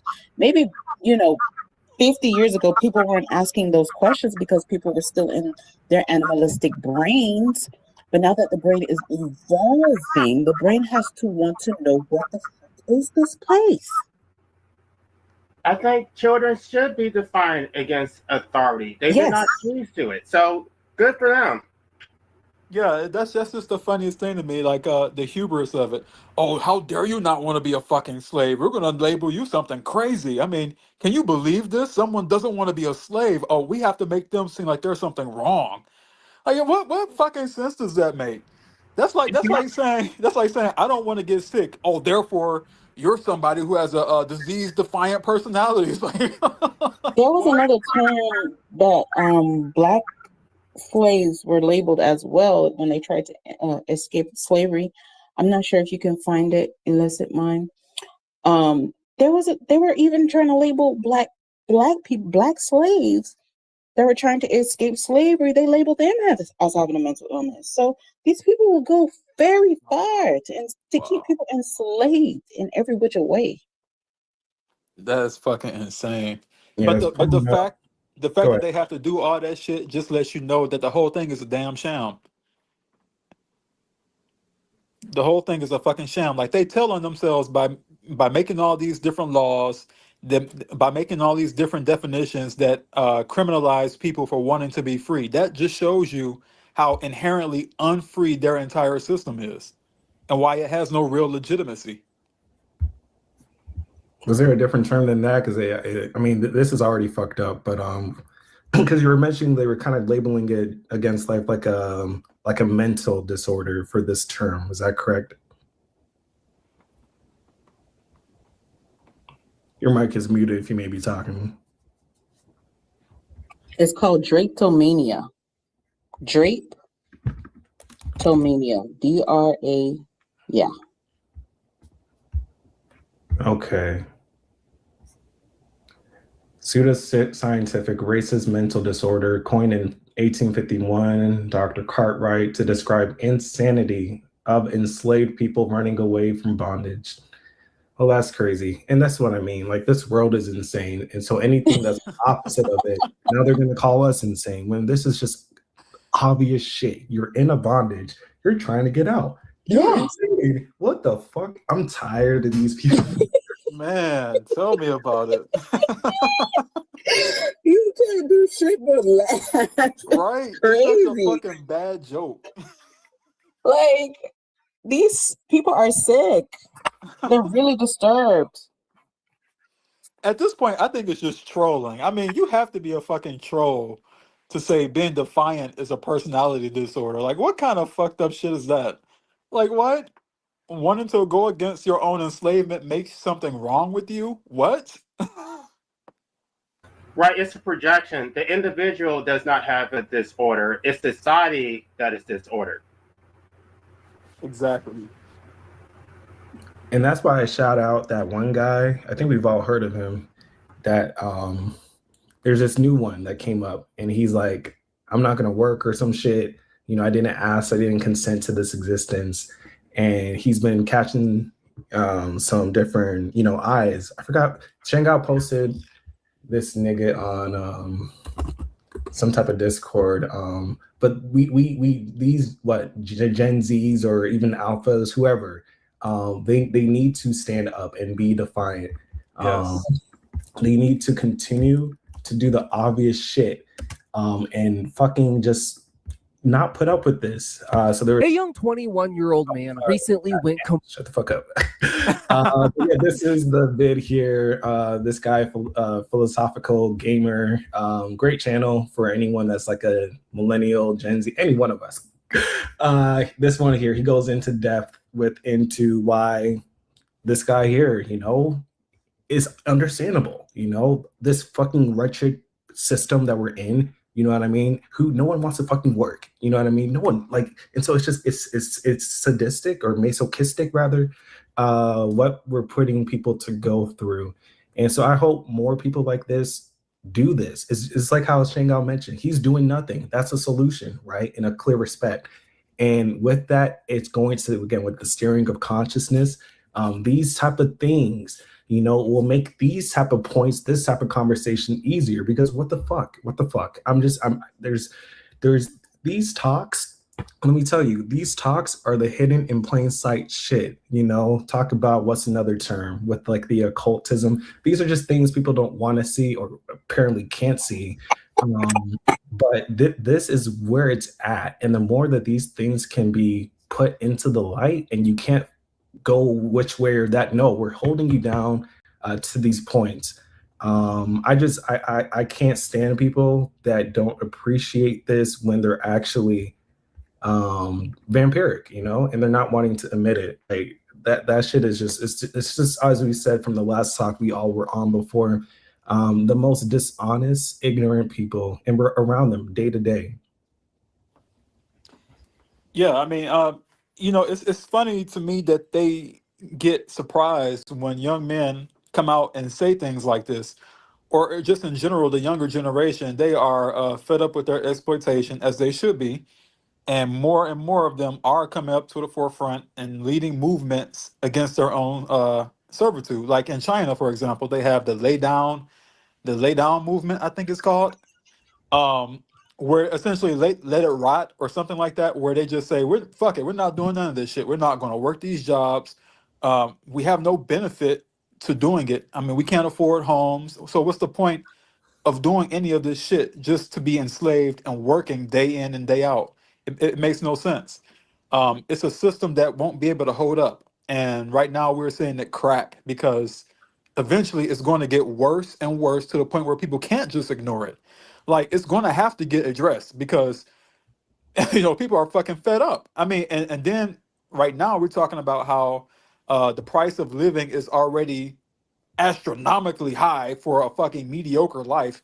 And now that's going to get worse. Oh yeah, we're going to see more and more of this happen. We're going to see more and more people stand up and actually say, we fucking don't want to do this shit because there's no incentive to. They're shooting themselves in the foot. And they're lying people saying that the declining birth rates is going to reduce your quality of life. No, it's not. Your quality of life is demonstrably worse off because you have to compete with more people for jobs, for housing, for limited resources, for gasoline, for cars, for just even democracy is eroded by or diluted through the your individual vote is diluted by population growth. So everything about population growth actually reduces your quality of life. But they want you to believe that things are going to get better. That we have 8.5 billion people. They don't have enough jobs for the people who already exist. AI is taking a lot of jobs. So what future do these have? So the worse things get, the more there's going to be a greater demand for the right to medical assistance in dying. Yep, Exactly. it's all of it. Go again, so if you want to say something. How do y'all feel about people who say that we're actually working with the government's plan to depopulate? Well, that's bullshit. I mean, it's obvious bullshit. Yeah, Like because if we just started the conversation now with the system means. There's many ways we can make this shit happen quicker that they're restricting. So what the fuck? exactly, like What the right, fuck? they're restricting all the things that would give you access to end your life anyway. So there is no, if anything, I think it's the opposite. They have a population agenda. Like they're pro population growth. Right now, look at the Chinese government. They're complaining about people not having children and how they need more children. Mind you, China has like 1 billion people or something like that. So it's just they're trying to get things to go the opposite way. And here in the United States, they're also trying to impose pro-natal positions. So I think that whole thing is a crock of shit. There is no organized movement to depopulate the planet because all of these leaders and their governments are trying to get more people to breed more. Right, and even I did content about Bill Gates. Bill Gates thinks that overpopulation is a third world problem. He doesn't think that it's a developed country like the West. He doesn't think it's a problem with the West. He thinks that the poor countries are basically the parasites that take the generosity. That's the term that he used. The generosity from the wealth. They get paper money. We get raw materials, natural wealth. We get gold, silver, diamonds, oil. In exchange, they get some paper money. So he actually it's the third world. I mean, it's the developed world. It's the Western world that needs to depopulate. Our way of life is not sustainable. We consume 20 to 60 times the amount of resources as those in the third world. So he supports depopulation, but not for the West. It's for the third world countries. Because they're drained on his worldview for a global economic system. By the way, Bill Gates has 3 children himself, which is above replacement rate. Well, Okay, so here's where I might have to disagree with you a little bit. Um, this might sound harsh, but it's true. I have a problem, a very huge problem with third world people breeding the way that they breed. They breed a lot, more so than anybody in the West does. And anybody in these supposedly, allegedly better countries, all of these countries that have such life degrading poverty, India, you take Bangladesh, or all these different places that have extreme amounts of poverty, and people are breeding like rabbits. And now these kids are being born into systems of systemic poverty and suffering. So, I mean, it is a problem. Like, I don't think that we should be I don't think that's something that we can look over. I mean, third world breeding is a problem because of the circumstances. You are breeding people into poverty and enslavement on the levels that we in the West don't see ourselves. So it is a big problem. I agree. Like the population boom in these places is a disaster. It's a problem ethically. I agree that they should not be born into those conditions. I'm talking about sustainability. I'm saying that the West consumes a disproportionate amount of resources that far exceeds what they're living off the land. They don't have a negative impact on the environment. Many of them actually have a negative carbon footprint. So if you're just hunting, foraging, your life is sustainable. It doesn't justify procreation because those children are still suffering. But we're talking when you talk about population control, it's dealing with sustainability, not ethics. I think both should really be addressed. Honestly, I just don't see any solution in promoting, well, ignoring the problem of birth rates in these countries. It is a problem. It's a very big problem. And sustainably, I understand what you mean about the sustainability, the exploitation that Western countries impose, but I don't know. I think it's a very big, complicated problem. My pushback is that he's basically telling them to not have. He's telling them to have fewer children, but he's basically telling the West to have more children, and the West is extracting their resources and enslaving them. So no, if we're going to prioritize it, the West needs to depopulate first. Everybody should do it at the same time, but I don't see the third world oppressing us. We're oppressing them. But okay, so here's the thing though. In the West, we are already depopulating. Like the numbers in Western countries right now indicate that there is significant depopulation happening right now.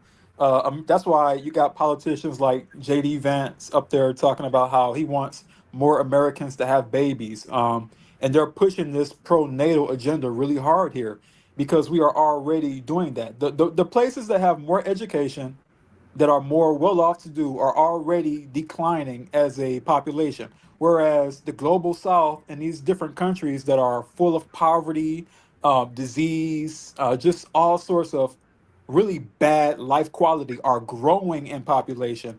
And when you mention this to them, it's just treated like nothing. Like they really don't care.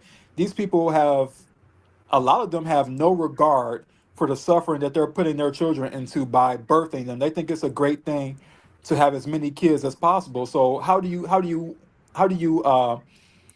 even argue with people like that who see no problem in breeding children into perpetual states of poverty? But they're not going to decline on purpose. There are whole cultures that see it as their moral agenda to have as many children as possible.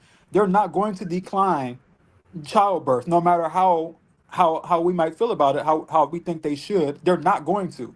So I mean,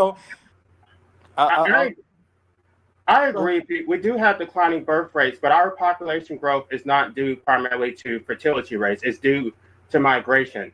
So most Americans reproduce at replacement rate, but when you factor in migration, it's a net growth. It's not a net loss.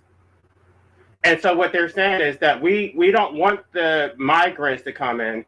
We want certain demographics to reproduce because they're being replaced by these migrants. Which is a stupid argument. I mean, it's you can't make any of this make sense with these people. I mean, breeding in general is fucking stupid. I don't care what part of the world you live in. Having a child is incredibly dumb. There's no benefit to it. But I'm just saying, even more so when you have, you know, substantial amounts of poverty and suffering, and I get and also exploitation, which is another reason why they shouldn't do it. But they, again, it's just not really concerned. But I do also see your point about how unfair it is to criticize them. But I don't know. I just think that it shouldn't be something to overlook. It is a really big problem. They're just trying to maintain their power structure. Democracy is majoritarian. They want to make sure that they have a white majority. They don't like the fact that they're being replaced by, you know, these people from other countries. So I'll leave it at that, but that's really what it is. They don't really care about anybody's quality of life. It's just they want the numbers on their side. Oh, I agree. I hear you. Yes, it's just vampirism, you know. They need, because they think with that there's a culture with, I guess, you know, white culture or some shit, whatever. And these other subcultures coming in, it's like, oh, now it's less control in a sense. It's like, who the fuck are these people? Yeah, it's some bullshit. And in the term of those that are more so not in civilization and they're less of a carbon footprint and everything, and they're still doing what they're doing with procreating and everything, whatever. Like this talk today, like we know, if niggas want to go, let them go.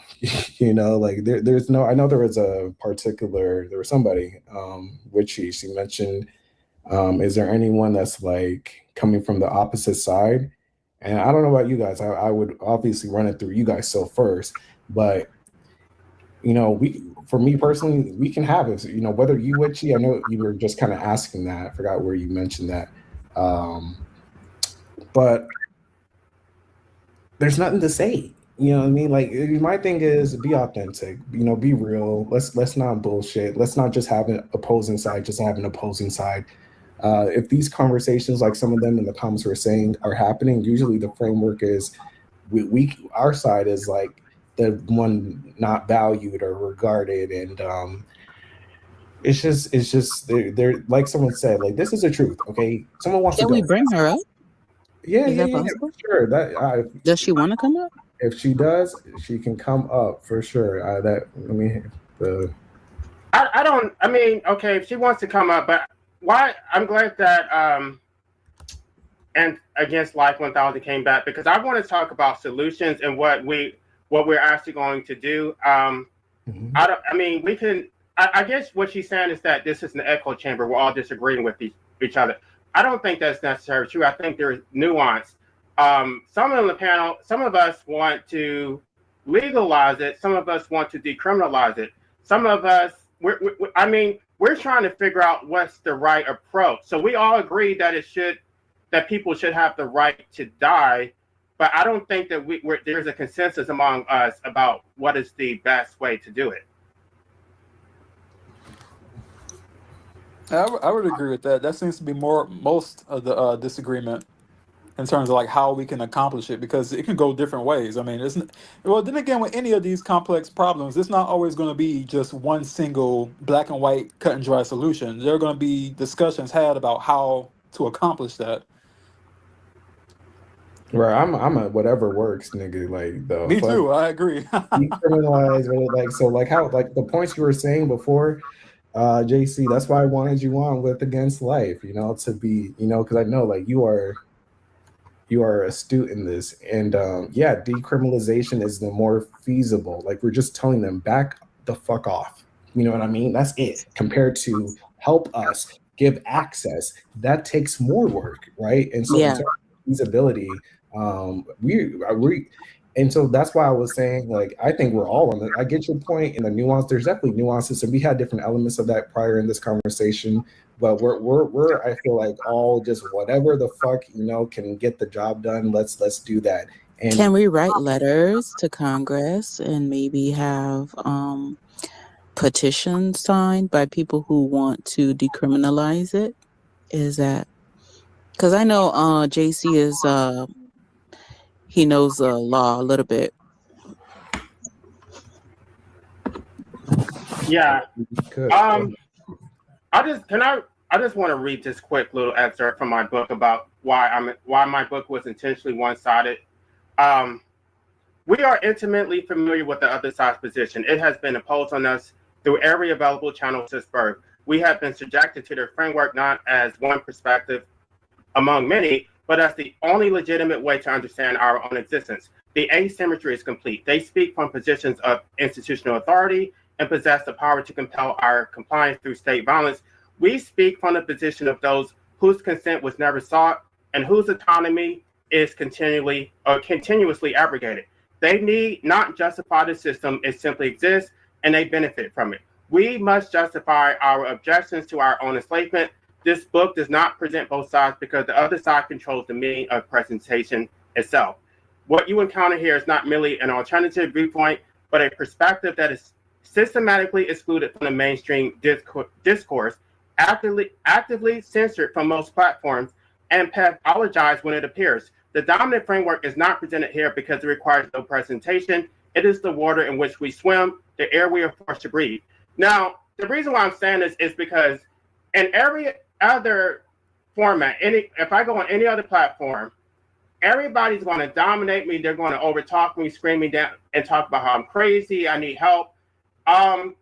We don't get this is rare form where there's actually 4 people who are on the same page for the most part.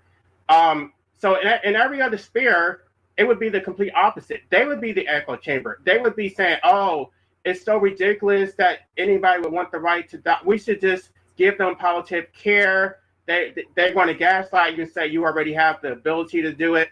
If it's up to you, Illicit Mind. If you want to bring her up, I mean, maybe she has some salient questions that can help, elucidate what we're talking about. But Yeah, it's not. Go ahead. Sorry, finish on. You're good. I'm not sure. I don't know. It's your channel. I don't know. I don't know. I thought this was just us to like strategize on how to do it. I didn't really think this was like a debate type format. No, it's all just a discussion. But I just wanted to at least talk about that point of the other side because I saw it in the comments and it intrigued me. Because yes, you're right. That other side has always been. It's the majority. It's always harped on. And so, to your point, in this type of dynamic where we're the majority, and now we're getting that other side looking like the minority. Not to say I don't even think she wanted to come on. She just kind of posed a question. I sent the link already, and no one has come into the whatever thing this is. I just wanted to make a point that kind of like the finding gnosis person, like these people, if they were to come on. Make your point or whatever, like cool, and it should be constructive is always my thing. Once it turns into the ad hominems and just redundancy, not relevant points, that's where I can kick them or whatever. But yeah, no, this talk is for this. It was just I saw that comment and that's why I wanted to run it through with you guys. And I'm sorry for kind of sending the link already and everything, but for a certain segment, if it were to happen, it would just be a segment, because yes, like you mentioned, we're all about solutions. And that's why, fuck with you and Against Life, Mark, Shangal, Vazen, for being on that vibe, because all of us, we all, we're humans, we're complaining, you know what I mean?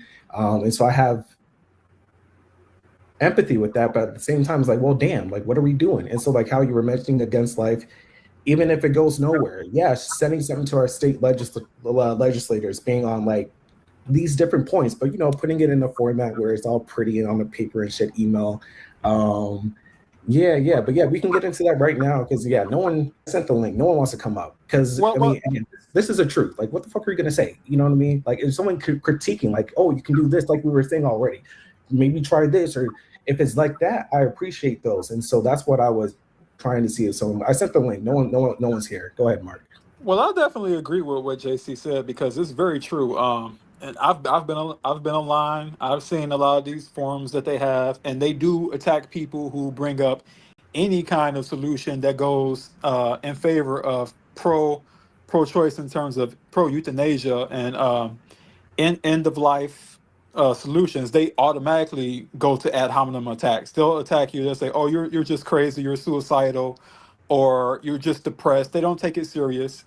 And so I agree with him. Like there are tons and tons of places already that's filled with that, and they really don't really care about having our say so in the discussion. It's just they want to degrade and deride us most of the time. Like I haven't seen any real discussions where pro um, pro suicide, pro euthanasia is discussed with any type of respect. It's always one side attacking us, and we just sitting there taking it and having to defend our right to say that we don't want to do this shit while being attacked and being labeled as crazy. So I definitely agree with what he's saying.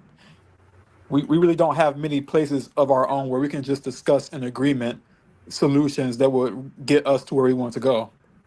Because like you've been saying there with that, Mark, they're not saying anything. You know what I mean? Like they're just saying bullshit. You know, that's all the ad hominems and just bullshit. You know what I mean? If someone's actually coming here and saying, "Oh, just critiquing and like it's reasonable," that I can fuck with. You know, if anyone was trying to do that, cool, I can respect that.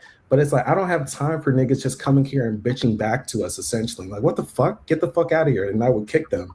And so, yeah, that's the thing. Like we've been mentioning, there's nothing you can ultimately say. The only thing, if anything, is like, oh, maybe go this way instead of that. That I can be like, cool. But the ultimate gist for how we're all in agreement is niggas want to go. So let them go. Whatever is the fastest means to that.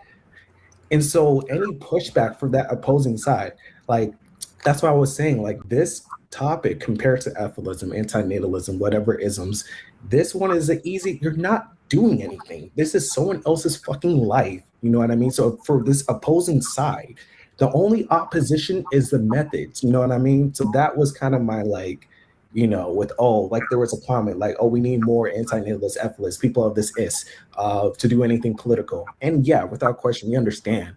But still, you know, I just say, like, what the fuck are we doing? You know what I mean? At the end of the day, like, what are we? And so, even if it goes nowhere, you know that you're on that side and you're doing a drive to get these further things out there, and we're seeing it. You know what I mean? There's just different remnants of it. Like I mentioned, that one nigga that's a Gen Z doesn't want to work. It's all the same shit. You know, just getting these different points out, and there's nothing you can really say about it. And I would say just attack the solution at any angle that you feel you're able to attack it from. Like if you want to write letters to Congress, if you want to stage a movement, if you want to protest, if you want to do whatever you want to do to get that voice out there, I say by all means do it. I mean, there's no right or wrong in terms of the solutions here. Like whatever you feel comfortable and able to do, you should do it. Right. Right. I'm willing. There's no right or wrong. I want to have a conversation about what is the best strategy, or if we're going to have multi-strategies. But what I'm not interested in is somebody like telling us, oh, this is a waste of time. You should just focus on helping other people. You should just go vegan. You should just be okay with being enslaved and just learn to accept it. I don't want to hear that.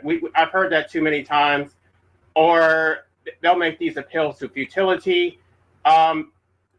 Like when I was listening to that conversation with Illicit Mind and Shideo, you got pushback, but it wasn't helpful. That it's just like basically you're wasting your time even talking about it, so you should just shut this live stream down. Just focus on something else. Like that's not constructive.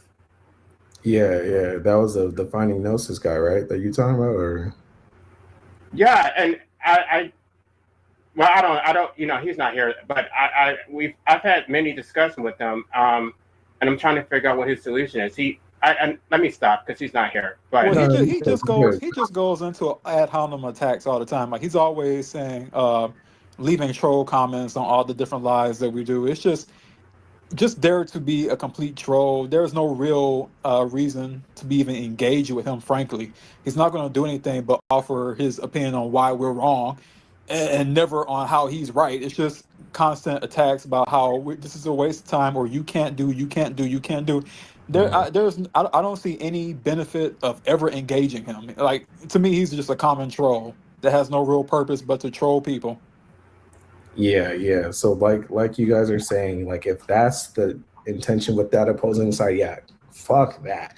It's no, like you said, we can get straight into it here with the most strategic, the most effective strategy.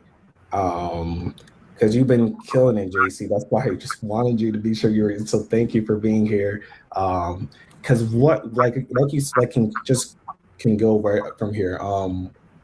The decriminalization, I think we're all like, yeah, that's the easiest shit to like promote.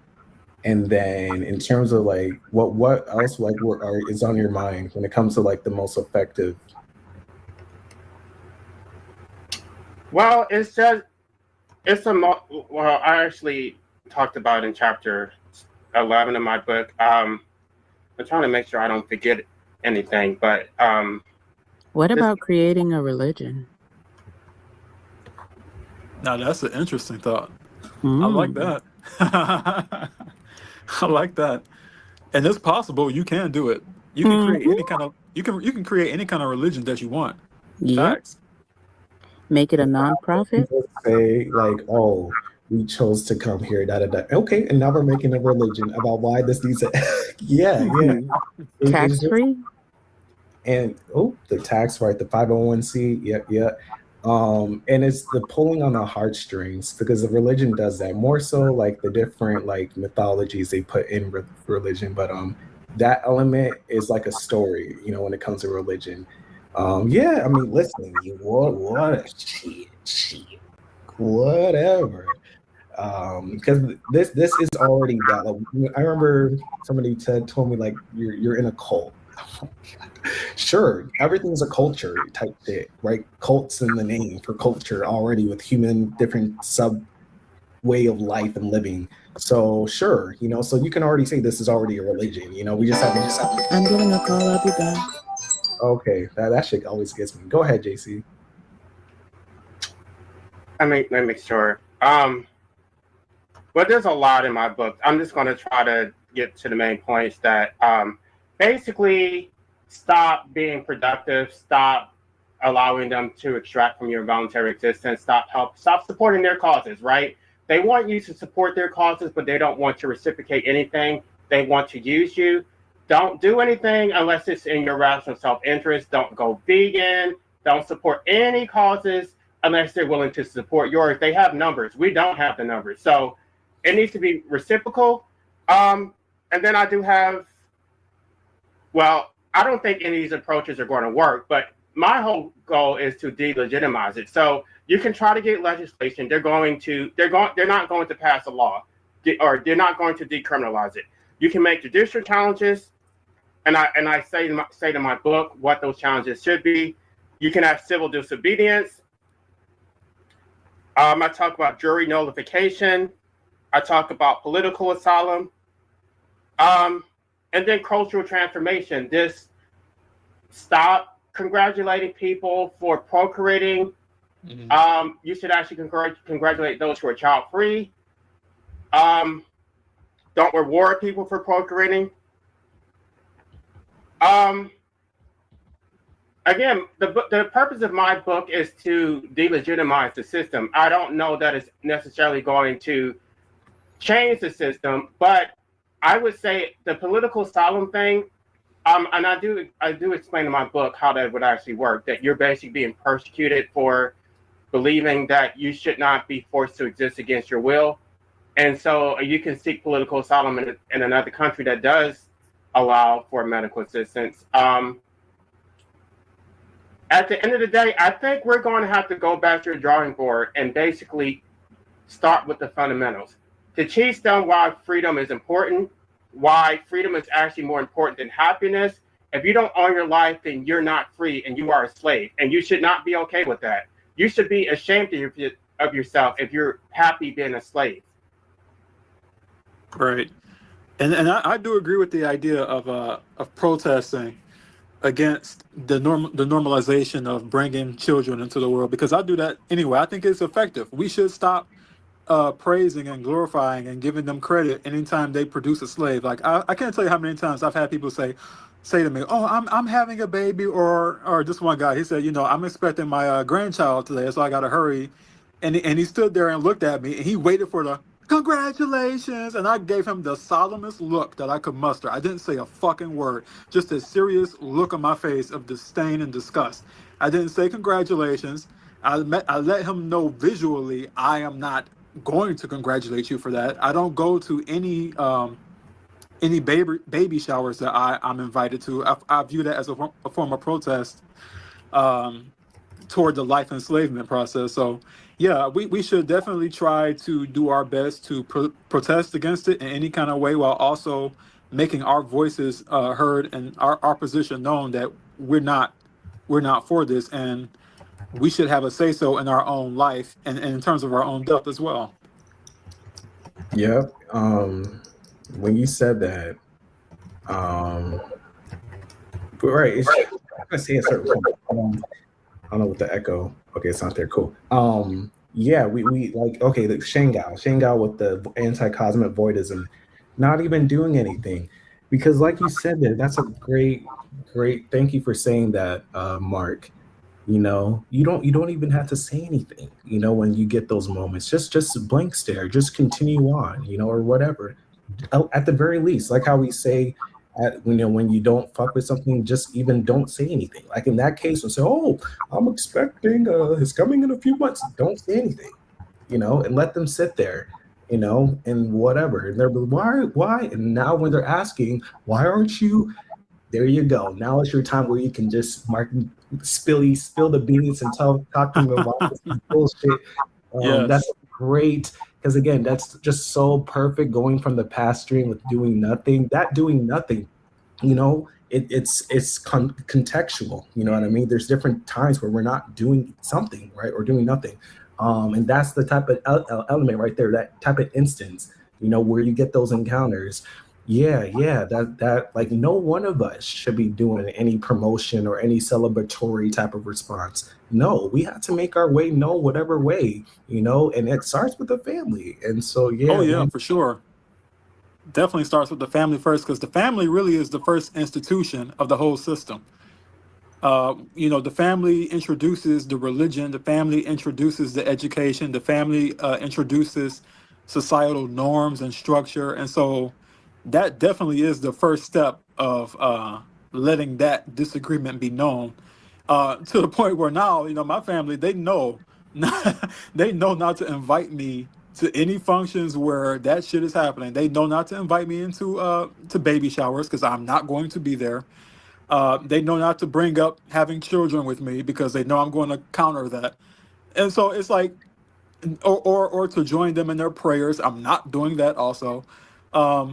Yeah, it's just, there needs to be more pushback. And I think that the more we push back in any way that we're able to, even including keeping silent from praising them over that decision, I think that's a good way to go. And we should do it more often. Again, Life, how are you doing? I see we got a couple different devices up.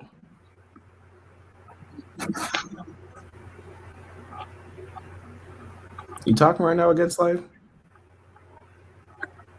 No, I wasn't talking. Okay. Were you gonna want to share something on the screen or something? I see you pulled up another account. I or don't something. know why he's doing that, because I had to log off for a call, and then, I don't know. It's cool. I hear my echo and everything, but I can't shut it out. I don't know. Oh. Damn. Do you have it up on any other thing other than the StreamYard? Mm-mm. We only have one device on the StreamYard.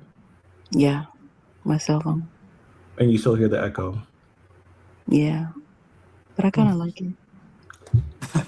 Okay.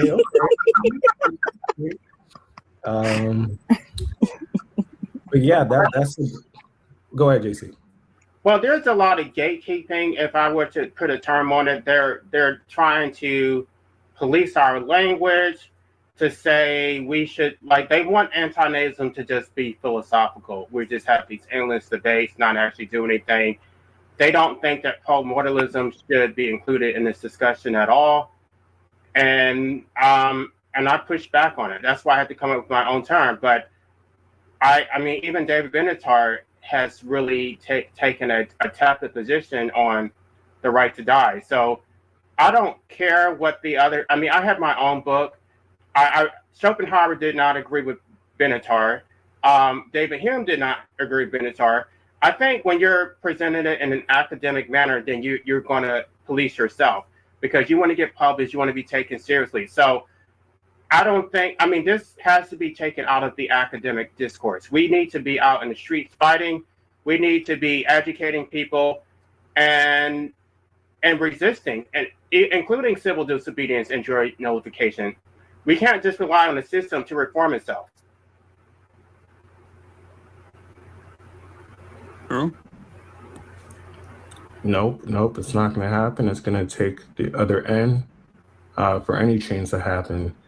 And yeah, people, let me not read comments going crazy over there. But what do you think is the purpose of the gatekeeping? Why do they, if they don't want to go as far as some other people go, why do they have to push back? Why do they have to come into other people's spaces and tell them to not do anything? It blows me. It blows me, JC. I can't imagine going to somewhere and saying that, like, the futility. Like, you don't, that it takes without saying anything. There's such futility. Oh, what you're doing is meaningless, or like, what? And It's this, just and there's also more power play on their part. Like they're trying to exert themselves as being the ones with the better position. So they feel like they have the entitlement to come in and say, "Oh, you're wrong. I can just pollute your spaces and come and tell you that how you're wrong and you shouldn't do. Meanwhile, if you did the reverse, you'd be considered an asshole." It's like what the fuck? But right, because you can say the same thing about veganism. Oh, right. That's a waste of time. Why don't you focus on something else? Exactly. There's always some type of power play dynamic where they want to try to dominate your opinion. I just say don't let it happen. Like, if they try to do that shit, go harder on it. exactly, because I always say to that shit, like, you're of no futility. Get the fuck out of here. You're meaningless. When people say nothing matters, well, we're nothing right now. Material matter. We are nothing in this matter realm. You know what I mean? Nothing matters. Yes, that's us right now. Right? What are we doing? Right? And so these offhand comments that people say about that is people love not doing shit. You know what I mean? And so that's what it is. And so whatever is their comfort, they'll stay there. And so when they see anybody, even though they're in agreement in many respects, they're like, "Oh, you're trying to do something about this?" No, man, those people, Right. I get annoyed.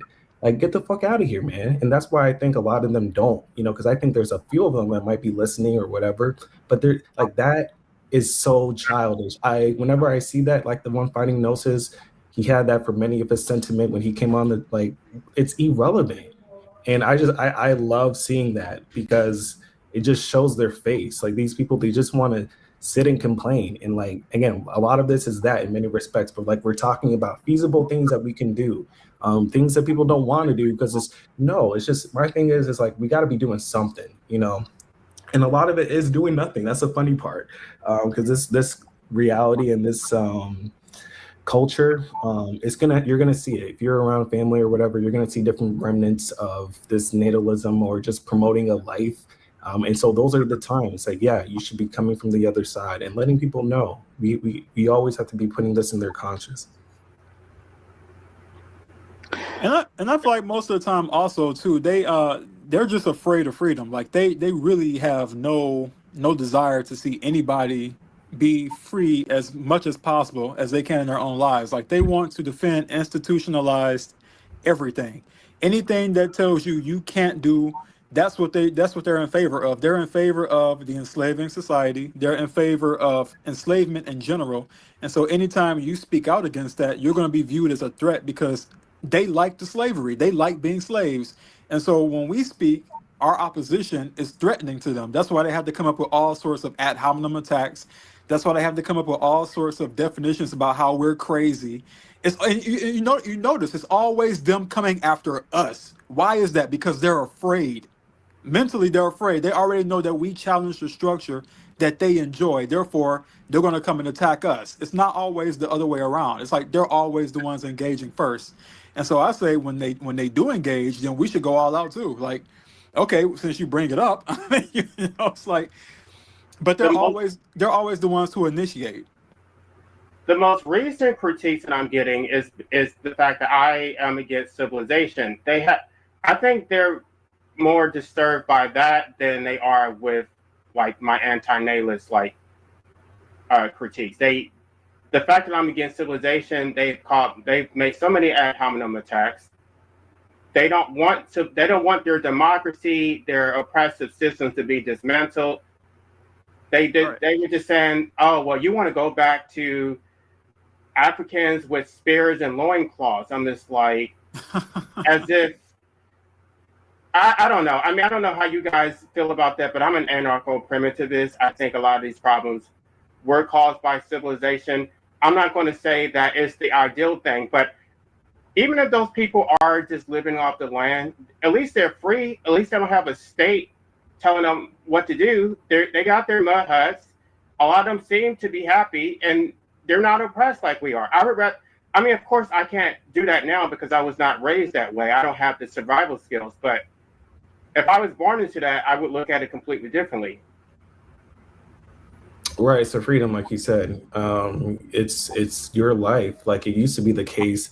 You go to other times in the past, like they didn't work as fucking much, man. Like you're like you mentioned, like your life is not your own. The state has it. And so like what type of framework are we working with right now? It's ridiculous. And so yeah, if you were placed into that, you see them, man. They're doing whatever the fuck they do. It's all relative when it comes to existence. It's just like you said, like the first 7 years of your life are so important. That shapes your entire reality and so much. Get them while they're young is a term, right? Get them while they're young. The first 7 years is and so yeah, for us now is we can't fucking do that. Like that's it's like the whole suicide thing. Oh, just kill yourself. No, it doesn't fucking work like that. There's these people are so ignorant. And so but yeah, I feel you when it comes to that anarcho. Well, I saw somebody put it in the chat too. Anarcho-primitivism. Yeah, primitivism. Yeah. I vibe with it. I completely empathize with it because yeah, like just extracting yourself away from the state, whatever way. And in terms of that type of concept, yes. And also, oh, I'm sorry. Go ahead. This just brought up a good memory that I had about a conversation I was having with the Irish friend of mine online. We were talking, and we were talking about anarchy, and he mentioned to me how Ireland pretty much had the longest period of anarchy, like where they had like 1,000 years prior to the Tudors from England coming over trying to civilize them. But before that, they had anarchy. It was like 1,000 years of just an anarchist society. And it worked out fine. I mean, they didn't have all the oppression. They didn't have the English crown to worry about oppressing them. So, I mean, it can be done. It's just the fact that people are so afraid of not having their masters tell them what to do and when to do it. These people genuinely like slavery. There's no other way around it. Like they like to be enslaved, but it is definitely possible to have an anarchist society. It is possible, but they're too afraid. They don't want to do it because they fear being free. It's just the wildest thing to me. But go ahead. That's interesting. I'm going to look that up. I didn't know about the Irish. Yeah, he told me they had like I think it was close to 1,000 years where it was just anarchy in Ireland, like, and it was fine, And then the English came over with the Tudors and pretty much introduced civilization to them, which of course came with all the baggage of, you do what we say. And of course, that's always enforced with guns and violence. So, right, and the British family, like the royal family, is not even British. They're like German or something. And they immigrated. Anyway, I know that's not relevant, but they're basically imperialists themselves. Correct. Yeah, and man, that made me think about fuck, I had something I was trying to say. Golly. Yeah, Ireland. I think because there's something interesting about that country. I feel like because they have a history of indentured servitude too. But that's cool to know that they were on the anarcho primitivism. Just trying to like not have this imposition to everybody in the concept of a state. Yeah, it's just these different concepts like statism. It's just going to the whole thing. Like the all this is just leave us alone. All this energy, leave us alone. Um, and so to say anything against that, it's crazy. There's something else I was going to say. I might have to just think for a little bit, but I just want to give a shout out to Ireland too, though. When you guys were talking about that, like interesting country. Might have to look more into that country.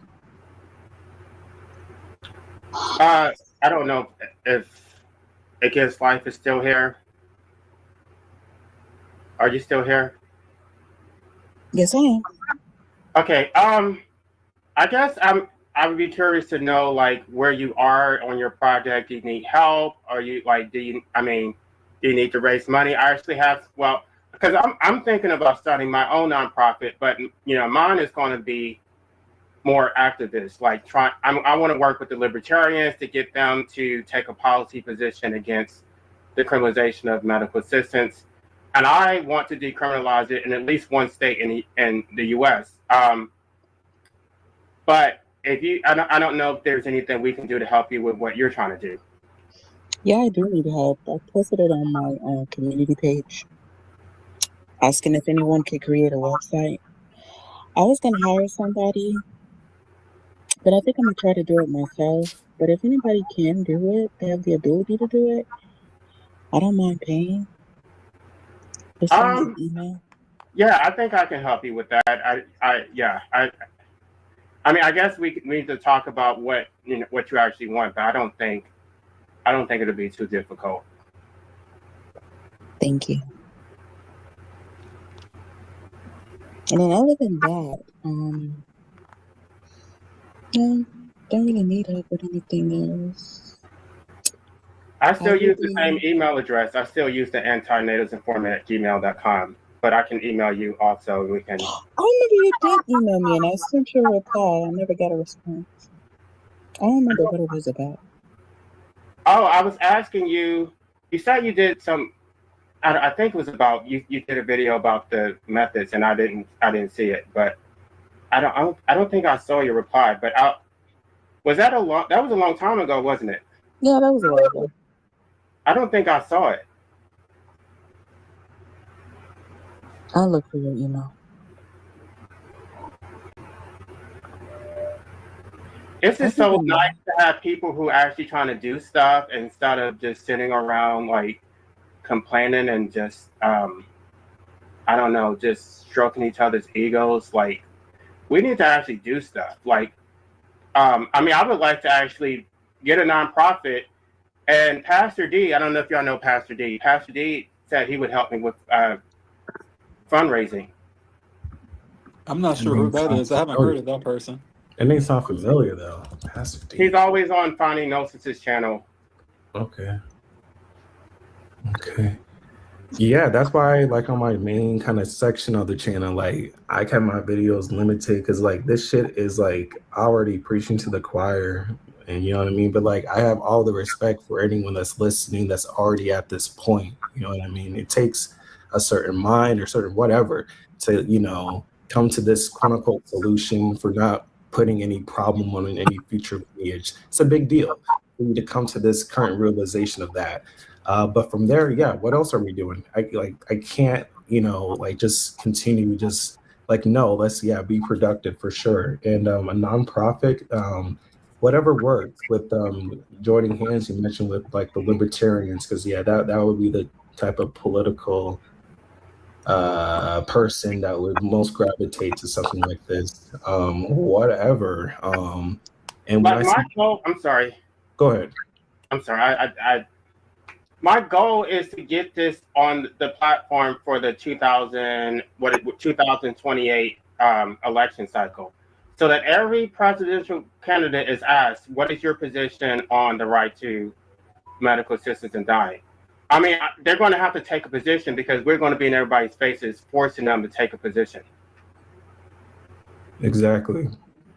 Exactly. That's why I just fuck with you so much, JC. That drive, man. Because people just they want to come to the point where it's now there. Oh, we now see these things on TV. You know what I mean? Oh, Look how now the people react president. to MAID. What was that? Look how people react to MAID, the program in Canada. Oh yeah, they go crazy about that.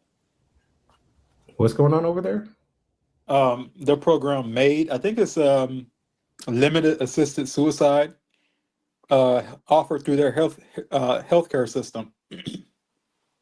But it gets a lot of pushback. I mean, I've heard people been put on like permanent wait list for it and all sorts of things.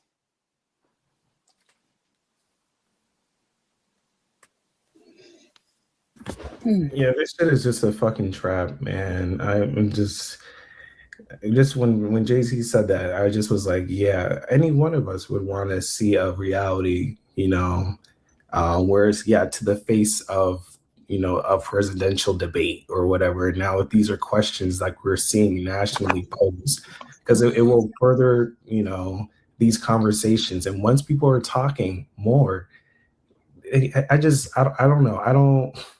I don't fucking watch people talk about this, I guess, because like I'm just like, what is there to say? This is again the term vampiric is all I just keep going back to when it comes to any such rebuttal against what we're trying to mention and bring into light. But yeah, because what I was saying too from before was again anyone listening to this would like be happy to see that the president is or whatever, such candidates, they're talking like some actual hot shit. Well, how is it going to happen, right? People like JC and doing that, we should support them, right? And so that, if that were to be a future reality, it's not going to happen if no one's doing anything. So we have to just continue pushing the needle. And so continue with your channel. I will continue to support and promote your channel, JC.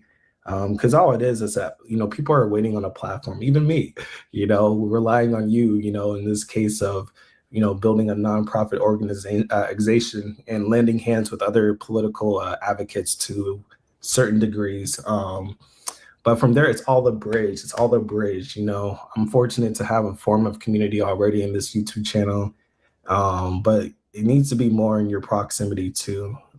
Not feeling like you have to like hide this, because I mean I'm sure many of us can feel that sentiment, because everyone's the natalist culture, man. It's everywhere. But we have to be comfortable having these talks.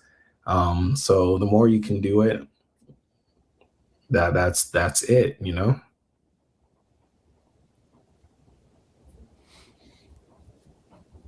Right. I mean, any kind of effort is useful. Any kind of pushback is useful because the other side pretty much has their agenda 24/7 promoted. Like there's no question about it. It's just everywhere to a point where their idea is the dominant belief, and they act like that's the only one that there is. And they usually don't give people like us even the chance to voice the opposition because that's just an entire threat to their entire system. So I mean, we really should try to get our voices out there a lot more in whatever way we find possible. But again, just being able to protest it as much as we can and however we want to do it, I think that's also effective. Yeah, whatever works. Whatever works. Right. Even doing Right. nothing, like it ain't gotta be deep. You know what I mean? Like it's just like we all have our own relative comforts, and so it's a battle of your own self. Talk about battles of wills. We all have like a spiritual side, rather, just two dichotomies in terms of your physical self right now and just mental, where it's like, you would rather not be doing certain things. And so let alone anything outside of you, what are you doing, against your own opposing viewpoint of yourself, because that doing nothing can clearly be nothing. You know what I mean? And that's already a political statement, any type of statement, a life statement, with you not, being productive in this society. That's why I fuck with Shanghai, you, Mark, just saying like, no, because any one of us should be of that accord. And I need to get to that point, where it's just like, no. That's why, again, I shouted out that one nigga, the one Gen Z dude.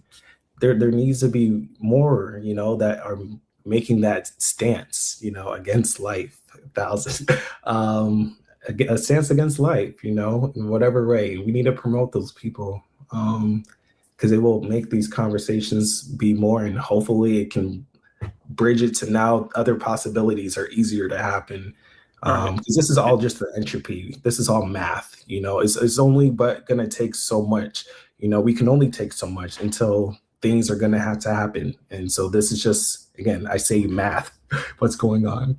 Exactly, and that's pretty much what I think about it. Because shit, even right now, the process is already underway. Because as things pick up with just the AI problem, think about how many jobs and things like that that's going to take away from the public sector.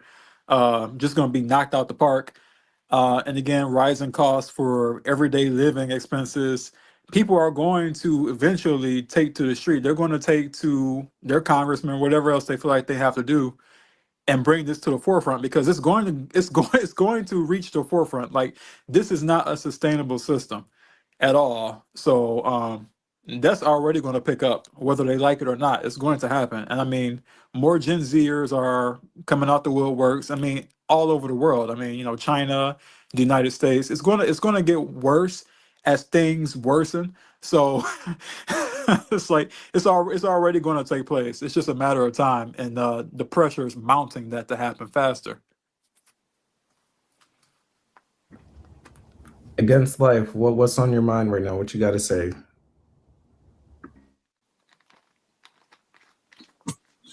I don't really have much to add to the conversation. I'm just ready to get started. Baby steps, I know you said I you were don't expect things wage to change overnight. I'm sorry. I know you said you posted that you were wage slaving, so I hope things aren't too bad on your end. Oh yeah, I just put my 2 weeks in. Oh, nice.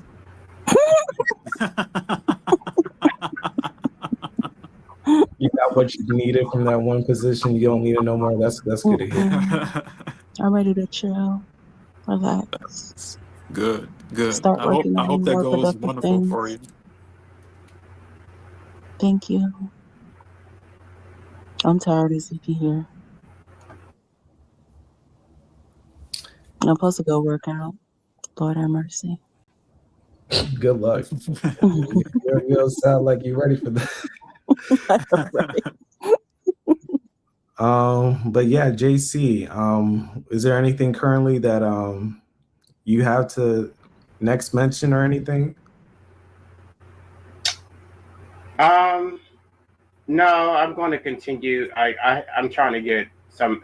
There are two content creators who agreed to interview me, and I'm going to be talking with the Libertarian Party. Pastor D has already agreed to help me raise money. I am looking for 2 directors for my nonprofit, but if I don't find them on YouTube, I may just have to, recruit them through. I think that's what your email was about, and I was down for it. Oh. Yeah. Okay. Yeah. Then. Yeah. We need to get back in contact and see what we can do. Yes, for sure. Because this to even file a nonprofit, I'm going to need to have at least 2 directors, and then I can start raising money. So I read that we have to run our objective of the nonprofit to the IRS. Is that true? Yeah, but you can make it as vague as you want so that you can like have some wiggle room. And then when you create your bylaws, you make it, I mean, you can sort of tighten it, but your charter does not have to be that specific. Mm-hmm. So there's loopholes. Okay, good. It just has to be for a public purpose, that's all. So as long as it serves a purpose, it doesn't, I don't know. You just have to be careful about how you word the Word language. things. Yeah.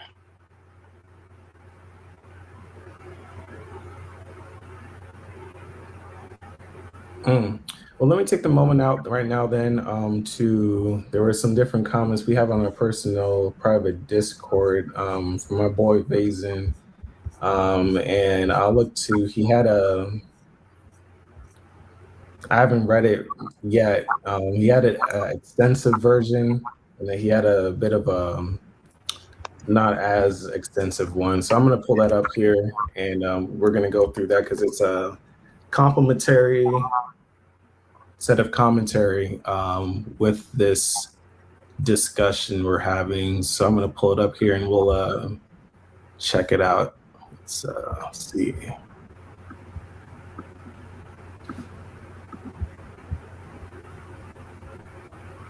By the way, Giz Life, have you heard my soundtrack to my book, my anti-natalist music? No. Oh, I didn't even know you did music. Yeah, I created a new channel just for that, and then I'm going to be doing some more art for, related to my book and my philosophy. Oh, nice. Is the page you're on now? Is that the page? Awesome, bro. It's good to see it. What's the channel, JC, for your music channel?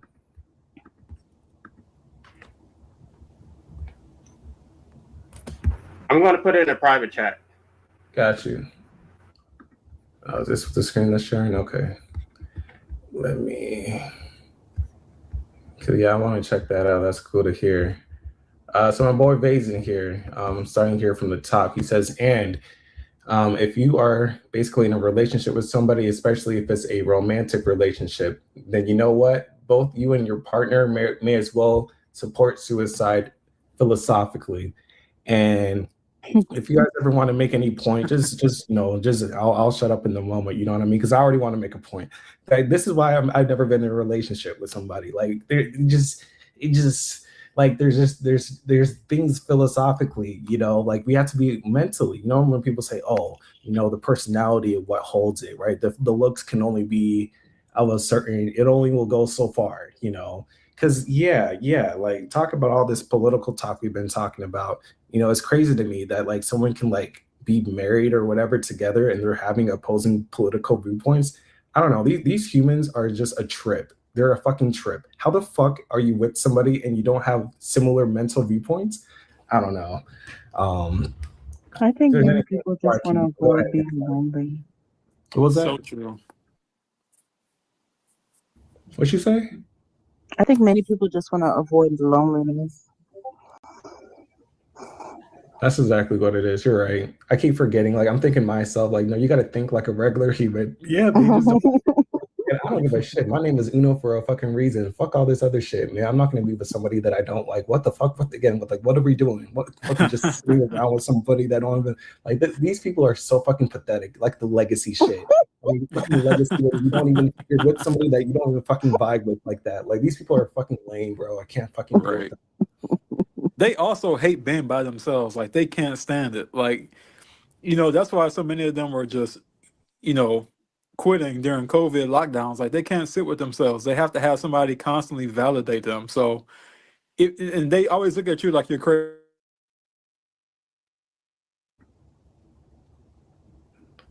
I don't know if you're still talking, Mark. I heard you last say, yeah, they always look at us like we're crazy. I don't know if you were sound like it went off for a moment if you may be talking.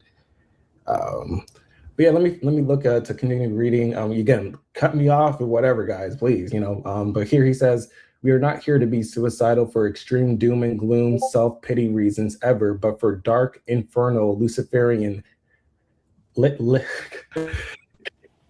even know how to pronounce this, Lilithian, anti-cosmic Satanism, philosophical reasons. Again, if you two do not be about that, then maybe you should not deal with each other at all and go your separate ways, because we should not be here to do high school lovey-dovey stuff and then do victim blaming, guilt tripping nonsense. Once serious shit like this comes up, especially if both of you already be in the endarkment stage, especially if both of you already see how much this universe constructed by the hollow demiurge is being a supermassive prison of restrictions, and how we must head back to our true primordial, causation selves. So again, go be about that chaos apotheosis shit. And once the time comes, may you two die for each other or die together, and do so like demonical, man, I can't even say these terms, forces of annihilations like the the warriors that you would be. Now he says, do what you must into the abyss. Let me just say that. I'm not going to try with that shit. I shall make a lot of edits. Okay. Again, you guys cut me off. You have anything to say? Go ahead. Who texted? Vazen in the chat. He has another name for what he got here. I can't even pronounce that. I'm not gonna. Oh, okay. My name on the Discord is Zahusta. Alternate name on YouTube we got here is that, originally known as Vazen. So yes, I'm talking as if y'all niggas know. Yeah. But yeah, he has a way with words, as you can see, and he took the time out to make these things. And so I'm just trying to further enlighten or echo it in the ethers for anyone currently listening or soon to come. Yep. Again, let me know, guys. Just say some shit and I will shut up if you have anything to say. I'm just going to continue on currently. He says, if a being that you know has self-exited, you best celebrate, not miss them in energy vampire ways. And yes, that's what I mean. Like, if I see anybody go out and I know them, I will make sure that point is, because think about it. Everyone's crying, oh, how they're gone. How do y'all feel about parents going out? People with children. People with children? Mm-hmm. How do I feel about them? Yeah, taking themselves out. They have living, breathing children. Go ahead. Whoever was talking, go ahead. I think that nobody who has children should be allowed to opt out. And this is not the state regulating it. This is those who would assist. I think that if you have children, you owe a moral debt for life enslavement. I talk about the 4 duties that you owe to your children, but one of those duties is that you have to leave them an inheritance. And if you have not accumulated sufficient wealth to leave an inheritance, then you should not have the ability to opt out, unless your children discharge that debt. That this is a moral debt, not a legal debt. So if you have children, then you should have to get consent from all of them. You owe a debt to all of your children, and you don't get to opt out until they have discharged that debt. It's not regulation, which I'm saying this has nothing to do with the state. This is my recommendations for those who would assist, that they should not help them if they have children.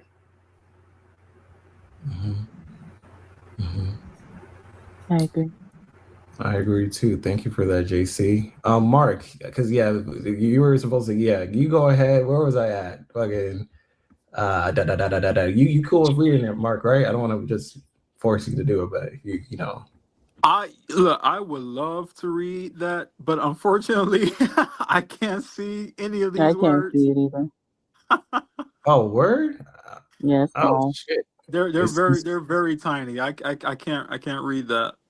Oh shit. Well, you can pull it up on your phone or whatever, and you know what I mean? Oh, well, hold on. Let me try that then. Wait a second. Some of these terms, man, I'm struggling. Shit. Let me try to help you. Where are you reading it at? On that private Discord we got. Let me send you the link on your phone. Okay, great. Cool. Damn, that's how it be looking. Y'all not saying that? It's not you look like some Okay. Maybe it looks okay. Maybe like because I'm usually like on my computer. Hopefully it doesn't look too bad for anyone streaming. But I don't know if anyone in the comments. But thank you for letting me know, guys. I didn't know it looks small. Fuck. I try to zoom in, but good to know. Good to know. It's gonna have to work for anyone that might be. But of course, it's just we're reading, so you know, Mark is gonna look at it here. Boom, boom, boom, boom, boom, for the portion because he was saying Vazen. Once you finish reading that message, scroll down to the new messages. The one I was reading, Marcus, was the one at 4:07 from yesterday. I just finished like the second line, starting now if a being was to die was the next part. 4:07 from yesterday. I'm trying to scroll and see if I can find that one. 4:07. Well, what day was that? That was Yesterday? It should say yesterday on it. okay. Yesterday. And it might be like a 6:07 for you. Sorry, that's true with the time zone shit. Oh, okay. Yeah, that definitely could be it. Yeah, there was a 7, maybe 6:07 that's gonna come up for you 2 hours ahead of me. There was one after that, maybe 6:21. So I Or see you can just look at the one most recent. I mean, I just wanted to put out some of the ones that you know, my boy Bazin was doing. So Oh, okay. So well he just put one out here. If you don't mind me reading it. go ahead. Okay, it says the title of it is Suicide is Being One of the Most Honorable Ways Ever to Go Out. And he says, we must understand that suicide is not being an act of cowardice, but an act of infernal self-liberation, of anti-cosmic self-deification, of apotheosis, and more. Instead of waiting until you die in some stupid ass accident, or until you die of old age, or if you die of some heart attack way later on in existence and more, you shall go out of your own way to be one with the primordial void as soon as possible and on your own terms. In any other way, particularly the ways that were not on your own terms, is atrocious, dishonorable, disrespectful to oneself. So, like, you know, dying of some stupid ass accidents or some shit like that you didn't decide for yourself. Disgraceful, pathetic, etc. Why? Because again, they were not of your own terms. For you have let existence or external circumstances decide how you must die instead of having yourself decide on that, on how it must happen instead. Unacceptable. We must go back into oblivion in our own ways, because by doing that, you infernally go against the cosmic order and against your hollow survival instincts, and go against the clown circus that we call society and their patheticness and fear of death that also project into their fear of death on you, and the guilt tripping nonsense as well. Now, if you want to erase yourself out of existence, then may you do so once you be ready to do so and under the right circumstances. For it is being your own decision to make, and it is being your own existence which you never even asked for, whether it be by blowing your own brains out, or hanging, or jumping off an extremely tall ass building, or just going multiple days without eating and drinking anything, and just laying down and dying, and all of that, then so be it. Okay, then he goes on to a final point here. He says, the only few issues would be, at which correct time would you be doing so? In which place? etc. Do you be alone, completely alone, etc.? Make sure that whatever method you use, you do not fail easily. But if you do fail an attempt, then well, it is being what it is being. And yet that comes to a second point where if you fail, then make sure that you failed while completely alone, which is also true because a lot of people try to commit suicide and they fail, end up being found by people, and then you get like that guy, I forgot his name. He ended up in the hospital, paralyzed for the rest of his life. But continuing, and then slowly bleed out alone in the void. Because if you did not, then some clown asshole would intervene and then rescue you against your own will and then force you to an existence of a support machine and then keep you there as long as possible. And we are not trying to have that. So do it alone, even if that means you travel extremely far into the woods or something, which I agree with 100%. If you're going to go that route, don't do it in a way that you'll be found by people because they will guarantee try to keep you alive and on breathing machines and all sorts of things like that. Who wrote that? Do you know? That was Vazen. He goes by Zatusta in the comments. So that was in Discord. Is that where you found that? Yeah, that was in the Yeah, Discord. You in the chat there, JC? Yeah. Yeah, that was in the Discord. Yeah, that's what he posted yesterday at 1:40 p.m. on my time.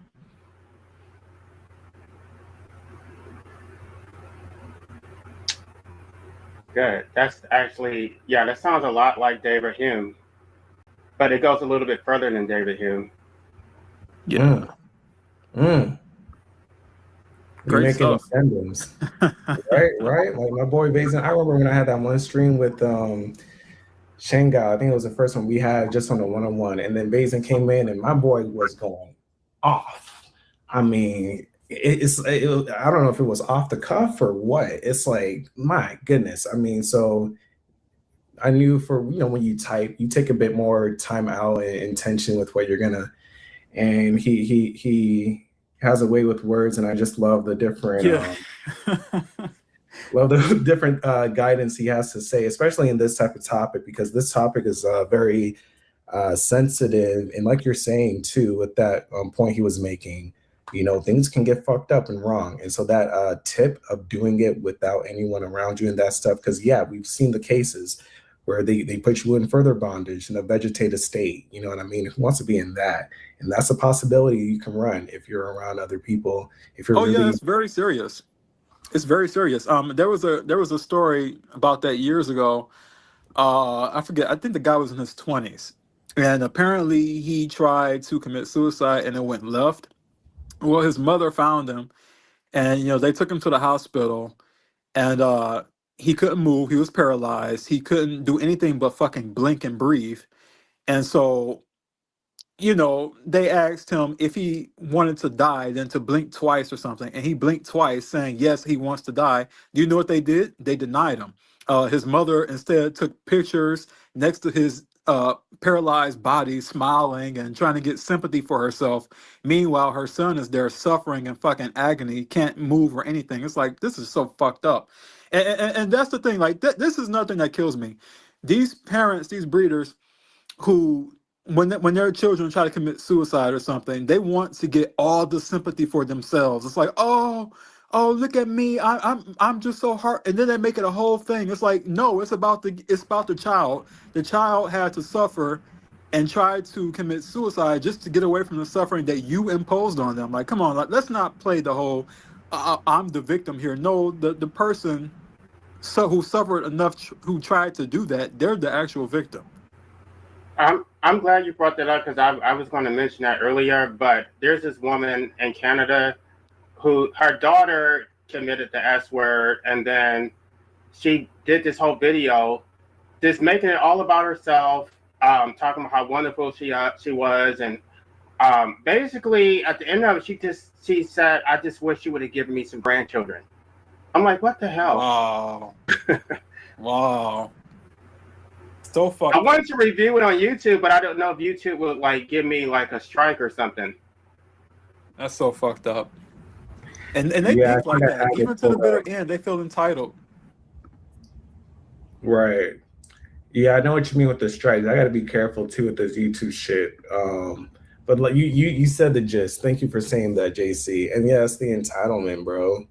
Oh my God, it's just the slimiest shit, man. It's like you said, Mark, the person's suffering right there, and it's like, no, look at me, feel bad for. Oh my goodness, this game we're playing is so ugly, bro. And the Wow. doctor had already made like 2 attempts, and she was just like, she kept putting her in treatment facilities and trying to like talk to her or whatever. The girl was miserable. I think she was like sexually violated and by a family member, and she just never really went to back. She never really went back to being the same. And the mother was just, I don't think she really had any empathy. Like she had, I mean, there's a difference between cognitive empathy and effective empathy. Most people don't have effective empathy. They understand it on like and on an intellectual level, but they can't actually like try to put themselves in your shoes because they're so selfish. They just think they pretend that they do, but they're really thinking about themselves. How does this affect me? Right. Right. They always want to get the benefit of it for themselves. And they never ask the question, what made the child feel that way? They never ask what circumstances were there to mentally torment that person to the point where they had to commit the act. You know, it's always go straight either for blaming or for glory farming in the sense of, look at me, oh, I'm the one that needs this attention right now. And like you said, like it's always about them at the end of the day. They never make it about the children. They never make it about their offspring who have to deal with their shitty choice of putting them into life slavery. It's always about them at the end of the day. Like people didn't think in my family, they didn't think that I was serious about not having a child. Like I had an aunt ask me one time, she's like, well, don't you want to have uh give your mother a grandchild? Don't you want to get and I said, why would I want to do that? What benefit if I don't like my own fucking life? Why would I turn around and then create another life who's going to be just like me at some point and not like life just so somebody can say they have a grandchild? That doesn't make any sense. It's retarded. Like what? And one of the things that was disturbing about that little documentary is that, like, don't not you like go in and out when she was in and out those treatment facilities. I guess she put on a fake smile so that her mom would feel better, and her mom basically used that as evidence that she was getting better. Oh, she was getting better, and then out of nowhere, she just decided no, she was not getting better. She was performing to make you feel happy, and they don't understand that. They have no self-awareness at all. None.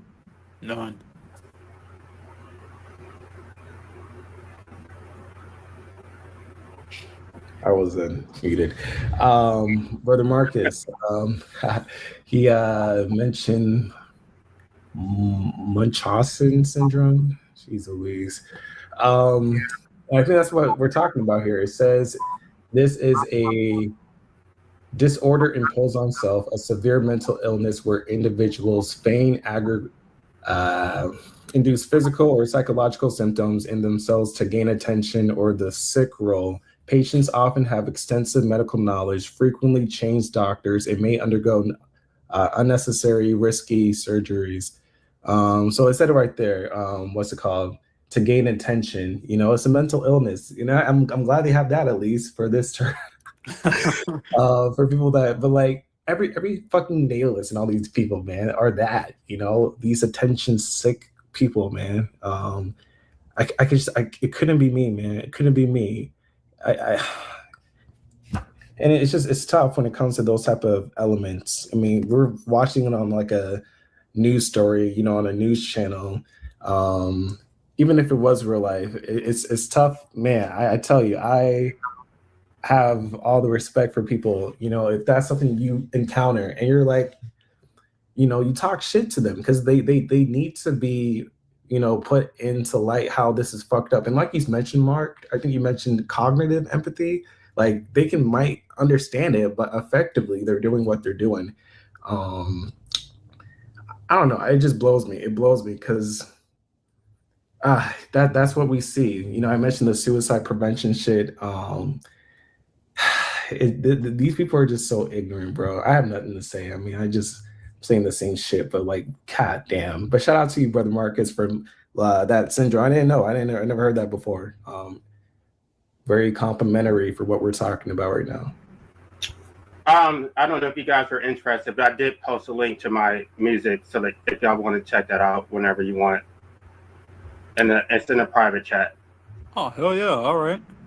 Yes, I got it, and I will definitely look at that because I don't, when it comes to music, like I don't even listen to lyrics. Cause what the fuck are people talking about? You know, like these people, like it's just the tunes. You know, like it's just a drug. Let me just extract the good instrumentals and shit. Cause yeah, these people, they just talk about their own trauma or trauma that they're not even living. Fucking, they're not even gangsters or whatever the fuck. It's just a bunch of fakery. So yeah, when it actually is something relevant with the lyrics, you know what I mean? It only intensifies the lyrics when you don't always get bombarded with people's fucking lyrics with music. So yeah, I'll definitely check that out, JC. And I posted from before, and I'll look to show it again because you had a soundtrack for your book. You know, man, you got such a drive, bro. Man, I fuck with you so much, bro. Yeah. Like the fuck. I'm just glad to have connected with you from that initial time, from that few years ago. You know, and we're here doing it again. Similar people all together. It's a beautiful thing, man. Yeah, I just listened to that last night, by the way, because I was just like, I wonder if there was anything in there in that live stream that is still relevant today. It's like all of it is still relevant today. Everything we talked about is still relevant, and that was like 3 years ago. It's just so crazy to think that some of us have been on YouTube for so long. Yeah, been a while. We're still in this bitch. Because what the fuck else are we doing? You know what I mean? I gotta, like, this is what I mean. Like, if I'm coming out with something, like, it still has to be like a different. Like, I don't want to just be repeating the same shit. You know, I have the next stream coming up, mental health psyop. It's still a lot of similar obvious points, but it's hitting at a different like perspective of things. You know what I mean? But yeah, like I just there's too much of us that know these points, and we have to, you know, don't just come out and just post for some fucking dumb shit. You know what I mean? But like, these things matter, you know what I mean? Like, there's people that look forward to your next video, Mark. Like, when's that, you know, stream or some shit like against life 1,000? All, you know what I mean? Like, and it only intensifies further, whether we like it or not, or know it or not. Woo woo for what I can say next, but it then permeates these other fucking Gen Z's people saying, yeah, I'm not going to work, or all this other shit. Like, it's just an echoing, you know, it's a downstream of things. And so, I encourage anyone that's like listening or whatever, like just fucking like, who the fuck, we're just regular fucking people talking shit about the world, you know what I mean? And trying to think up of ways to eradicate this bitch. Everyone should be doing something to that extent, just like my boy Bazin with the comment we were going through. When it comes to like your significant other and being philosophically in the same wavelength, what are you doing online? You know what I mean? I know, like, yeah, you're listening with us or whatever, but like produce, like, creativity is it. Like, just continue echoing this. You know what I mean? Like, it comes from me. My point, like, for me, I'm not again with like the different videos. Like, I'm a streamer at this point. Like, I'm not just gonna say some shit unless it's like, I don't know, like something in the news happened where it's really crazy or so. Like, I have nothing else to say. You know what I mean? Like, I'm trying to connect with people and like bring up to like the Against Life and UJC and people that are like doing things and trying to promote more things than just complaining. You know what I mean? But if you haven't made a YouTube channel yet or some shit, talk some hot shit. You know what I mean? Like, build people that want to and connect with more people that may not know or maybe of a, you know what I mean? Like, I've got the t-shirt with that, you know, at this point, this is where I'm at with the streams and shit. And, but yeah, cause, there's just nothing else going on. Yeah. There's many things we can cope, you know, that's easy, whatever. But like, this is, I say God's work, but this is like anti-cosmic God. I'm just saying these terms. But you get my drift. Like this is our purpose here. Talking about this shit, and doing anything to the extent of acting upon what we're talking about. Yeah, man, I was gonna say I always be forgetting what I'm about to be saying. I think it was in the chat. Yeah. I think they had some different points in the chat. We got Witchy. She said here that I'm a statist who thinks eugenics is the solution. As a statist who thinks eugenics is the solution. I'm kind of anti-natalist, I guess. Breeding should be regulated. These unwanted and unsupported children are where all the crime and mental illness. Well, I think that's going to come in anyway. I mean, even if you did have a completely eugenicist society, you would still have crime and some sort of suffering happen anyway. You might not have as much of it. Granted that you'll have less, but it'll still be there. It'll still be a problem.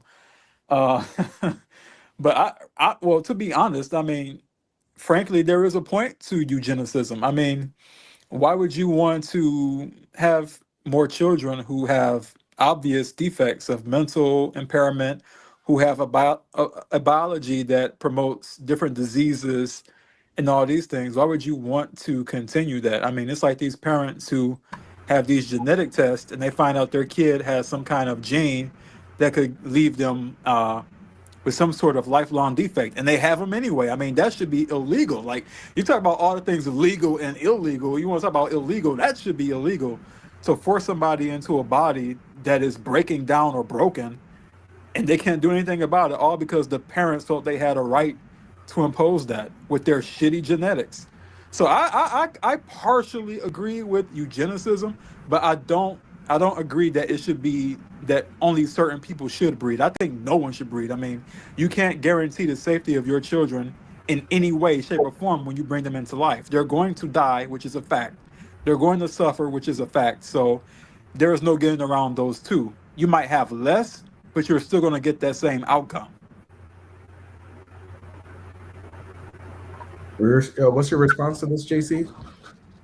I disagree. I mean, I'm an anarchist. I don't want the state involved. I mean, I think people shouldn't procreate, but to regulate who's allowed to procreate and who's not, we already know how that would work out. We already know who they don't want to procreate and who would be allowed to. So that would just be a dystopian nightmare. So yeah, and then forcing like teenage males to get a vasectomy, no, I don't support that type of gratuitous violence against innocent children.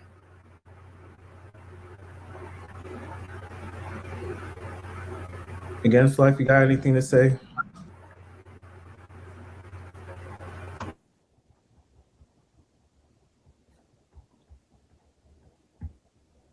Not sure if you were saying anything. I know you're muted right now.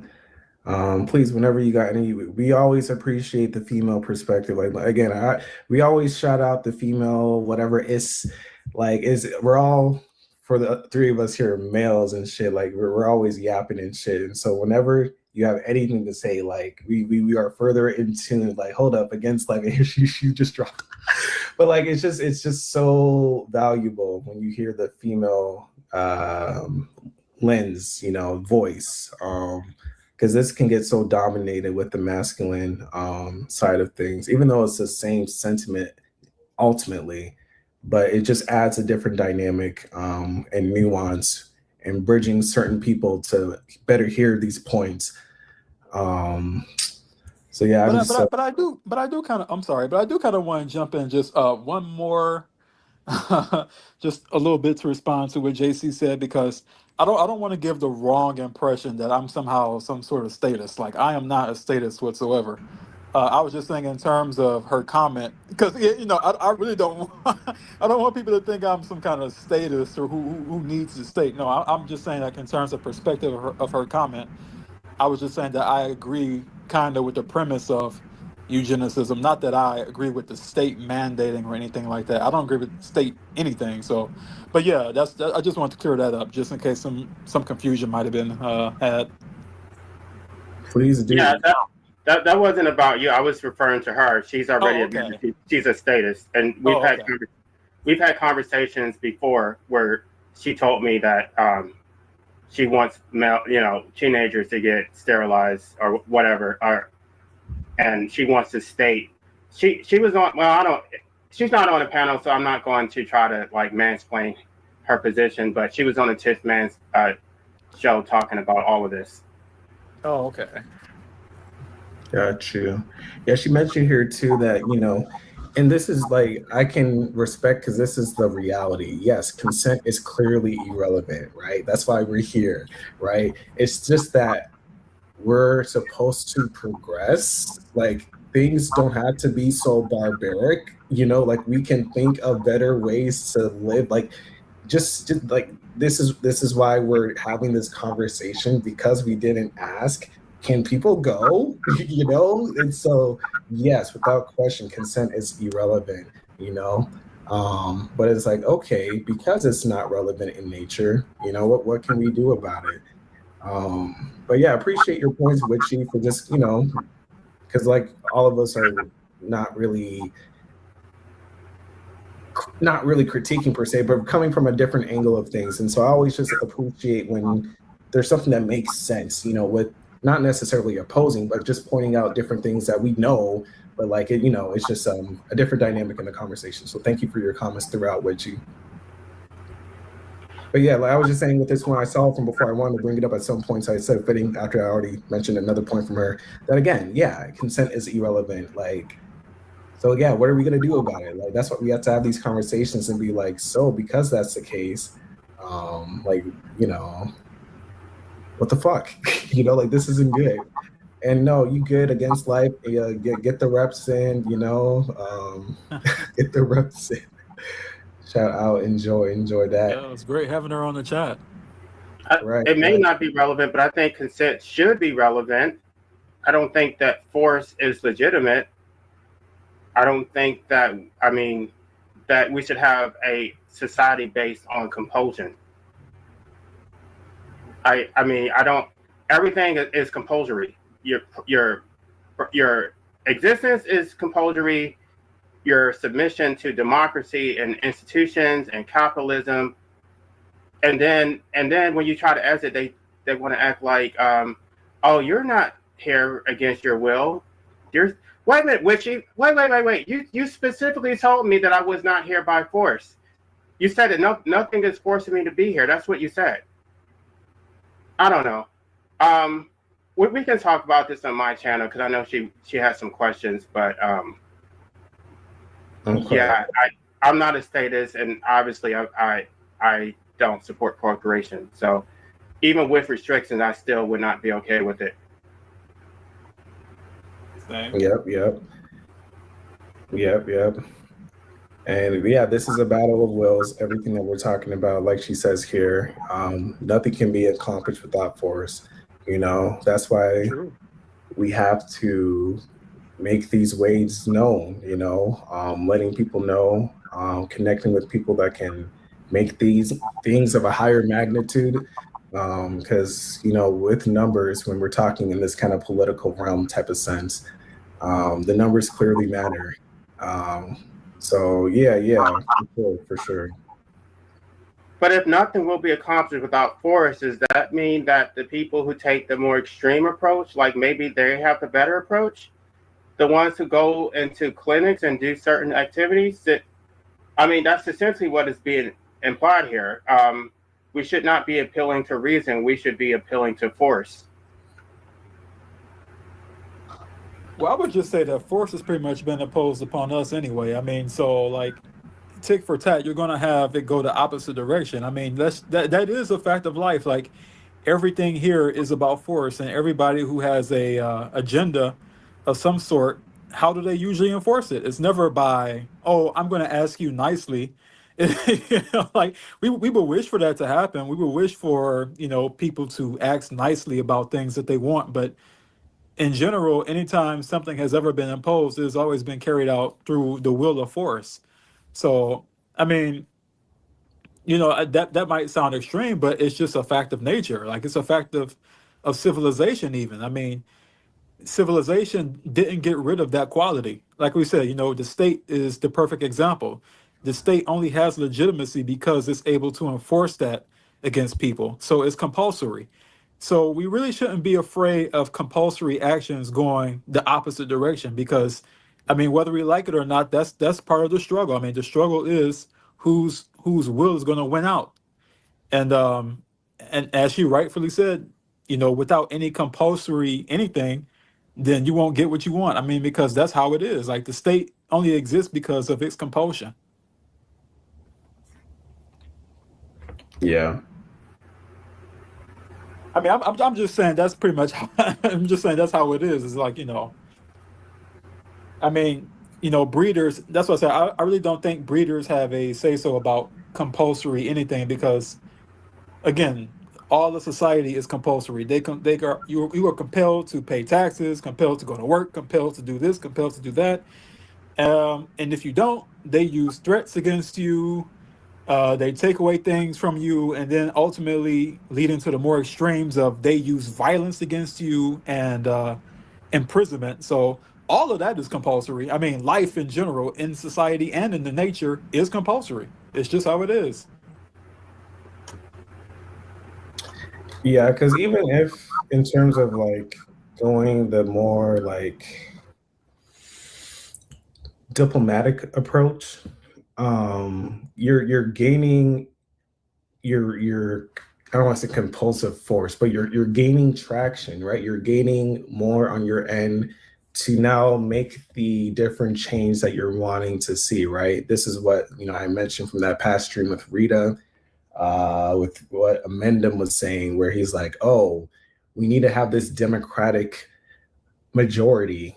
Okay, that's just another form of this compulsive force. All this is force going on, with us going out of our way to try to make these points known. Force is like a will. They're kind of similar with the terminology in that there's a drive going on. And so either way we make of it, this force is here. And so we're just trying to kind of target it and make it, hit what we're trying to hit, with what the most effective means to get what we're trying to get going. And so, like you mentioned from before too, JC, it's not even like, like for the example you mentioned, if someone does something more than us, it's not even like we have to say anything if you're not about it. But it starts conversations, right? And I can also say, especially for the guy, Edward Barkus, it's like, I mean, this motherfucker really, with the the manifesto video that he had, like it just, these types of conversations can lead to different things, right? The realm of chaos is what we're talking about in many respects on this channel. And so, yeah. I mean, we're just trying to drive this force in the ways that we can see it best fit for everyone has an agenda, so fuck it. Right. Yeah, exactly. Everybody has an agenda of their own. And so, I mean, that's been life. I mean, that's existence. Like existence is a battle, like you said, of wills. And somebody's will is going to have to win. Somebody else's will is going to have to lose. Our will was imposed against. We lost. How did we lose? Because we're here. We didn't ask to be here, but we were imposed against and brought into it. So our will was clearly negated, and we lost that. So again, it's just a battle of wills, a battle of whose agenda is going to win out and whose is not. But there's always going to be a win or a lose. It's just how it is. Yeah, I think after that whole clinic incident, there was a greater interest in anti-nasal. Now everybody was talking about it again, and I don't know. Now anti-nasals are considered dangerous, which basically is code for anti-nasals should be taken seriously because they were not taken as seriously before. But there's also the gatekeeping because a lot of people don't want to be associated with violence, so they don't want that to. They want to distance themselves from anything like that and just keep it purely academic. I mean, I guess everybody's trying to disclaim it, by the way. Anti-natalists are disclaiming it. The atheists are disclaiming it. I think the pro-extinctionist group, maybe they sort of claim them. I don't know. There's another group, if you aren't familiar with them. They're even more extreme than the atheists because they don't care about consent or democracy. Yeah. There's different factions within the same terminologies and whatnot. I'm just like, there's thing I had here, and I'm an all of the above kind of guy. I mean, listen, man, we're not telling nobody to do anything that they don't feel compelled to do. You know what I mean? We're just, saying different points that are obvious as shit. And from that, someone can get pissed as shit and be like, yeah, what the fuck? All this is fucked up, da, da, da, da, da. And it gets to, well, it's kind of like people were with the Trump and, Trump incites or ignites riots. You understand the logic to that. But at the end of the day, these are the people feeling compelled to, do whatever the hell, and whatever. Like Mark mentioned from before, nigga's gonna die somehow. And so, I mean, it's gonna happen, And so, like, obviously for me, I can talk about myself, I don't want to just go out and just do anything to anybody. Like, it would have to be intentional, you know what I mean? Very planned and orchestrated, as it has been for many of these people we've talked about, you know what I mean? And so, yeah, if anyone is doing any such thing like that, go out swinging, not just on some fucking neighbor type. No, the fucking CEO or fucking, you know what I'm saying? Like, don't, and so whatever. But like the whole point with, that portion of the talk is you should feel compelled. If that's not you, stay in your fucking lane. We're not talking to you, right? And so it's just these conversations, depending on the person. Yeah. Because we're mentally pissed off. We have the same vibe. They're just physically doing something a bit more effective than that means. And to that, like we've been saying, right, either you just shut the fuck up or you talk about why they did it, why it makes sense, why it's logical, and why what we're doing is more insane right now. And can we just be more honest about, because this is what I would just wish people would be more honest about why they distanced themselves from that after that incident. And the whole thing is about fear. That was the entire motivation. There was no real philosophical disagreement with it, because the people who previously said that they had a problem with it, they were always talking the shit. But when somebody actually did it, oh no, we're against that. It was fear. They were afraid of the state. Let's be completely honest about it. They were afraid of the state. They're afraid of other human beings coming after them because of their beliefs and because of being associated with it. It was all driven by fear. It wasn't because they had a real a light bulb moment of, I all of a sudden I don't agree with this anymore. It was literally driven by fear. That's why I changed my name from being Mark Anti-Natalist to Mark Moonspilly, because antinatalism is flimsy. The people who hold that idea, really, a lot of them are just flimsy people. They can change overnight. If the government came out tomorrow and said, if you say you are an anti-natalist, you are going to be killed or you're going to be X, Y, and Z, they would flip overnight and say, oh, we're pro-life.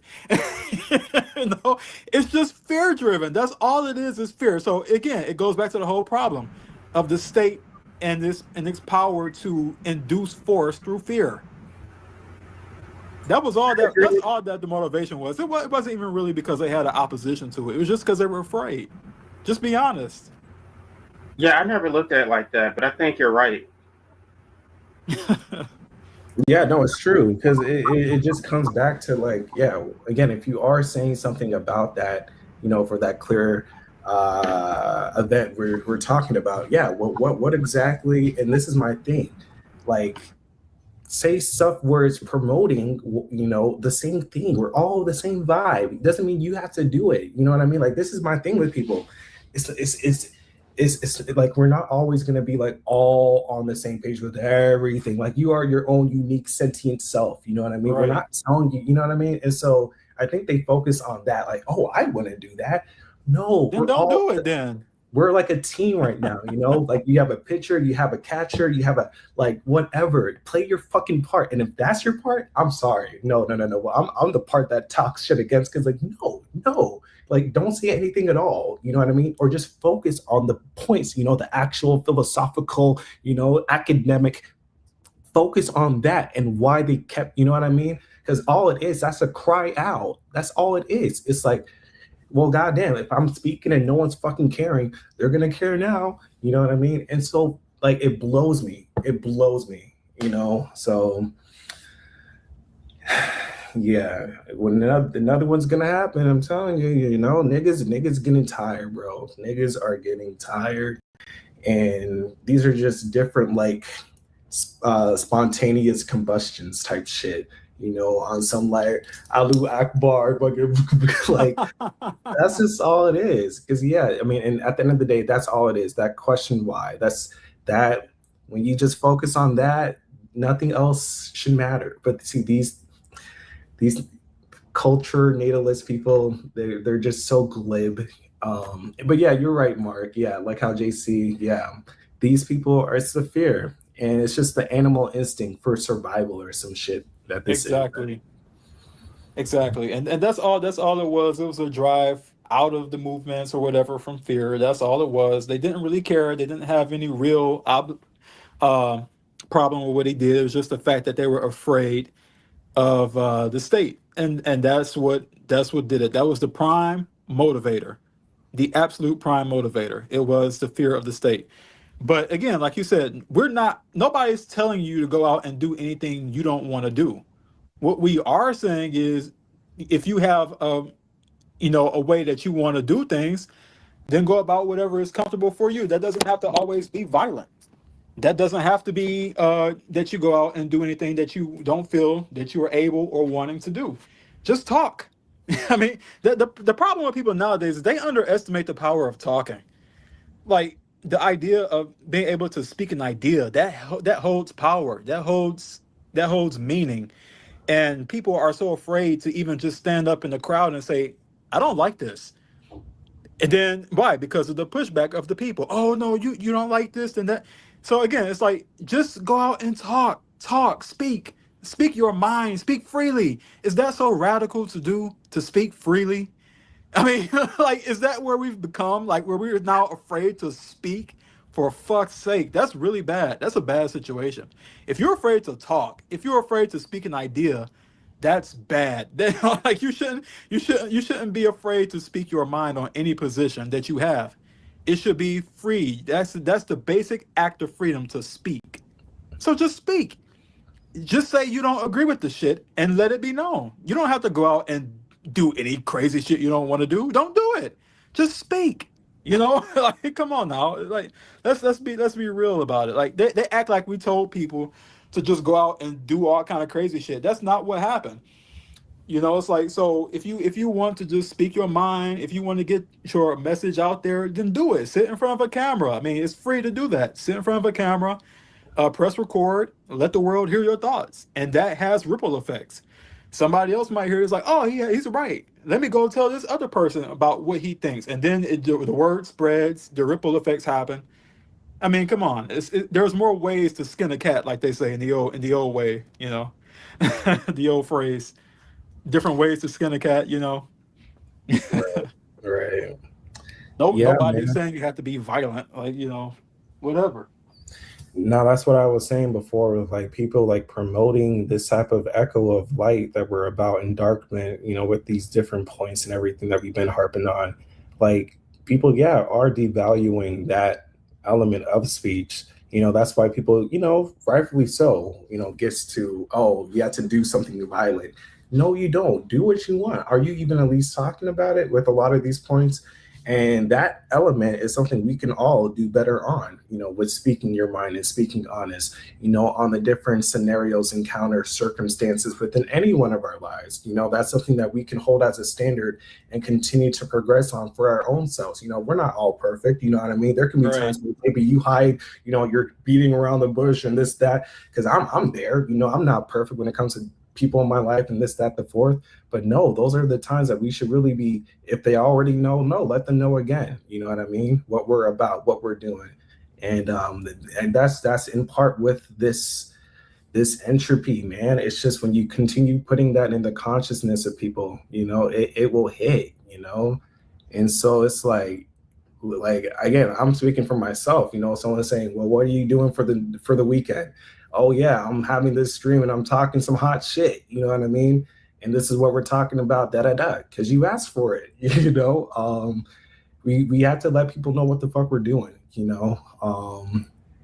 Because yeah, you just have to, you know, like what the fuck else, you know. You can't even tell people who the fuck you are, what the fuck you actually value.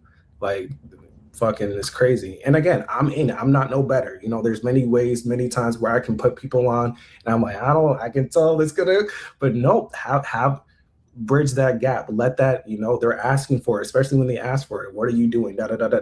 Let them know, you know. Yeah, and another reason why I said that was because I am hugely pro free speech. That's one thing about me that I harp on that, because I really do think that you have to have the right to speak your mind. I don't care what anybody else says. That to me is the most basic, the most profound thing that you have, is your ability to speak your mind on any situation that you see fit to speak it on. And I think that the limit or the threat against speech is how shit always goes wrong real fast. Like, you don't want that to happen. So I think people need to be more acclimated to speaking their minds. I mean, just in general principle. I mean, if you want to talk about the whole political thing of it, I mean, you know, the first thing that happens when you get any authoritarian or tyrannical government is what happens? They take away your ability to speak. They threaten your ability to speak your mind. And that's when shit goes wrong. When people don't stand up against that and say no, and they just go along with it and then cower. I mean, that's when shit gets worse. After they take away your ability to speak your mind, then it really hits the fan. So people should never be afraid to speak, no matter what. Yeah.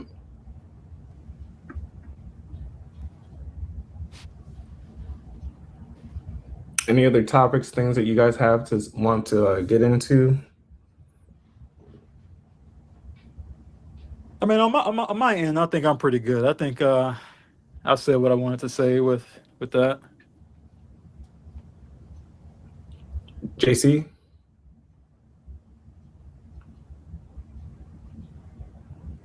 I don't know if you're talking right now. You mute if you may be saying anything.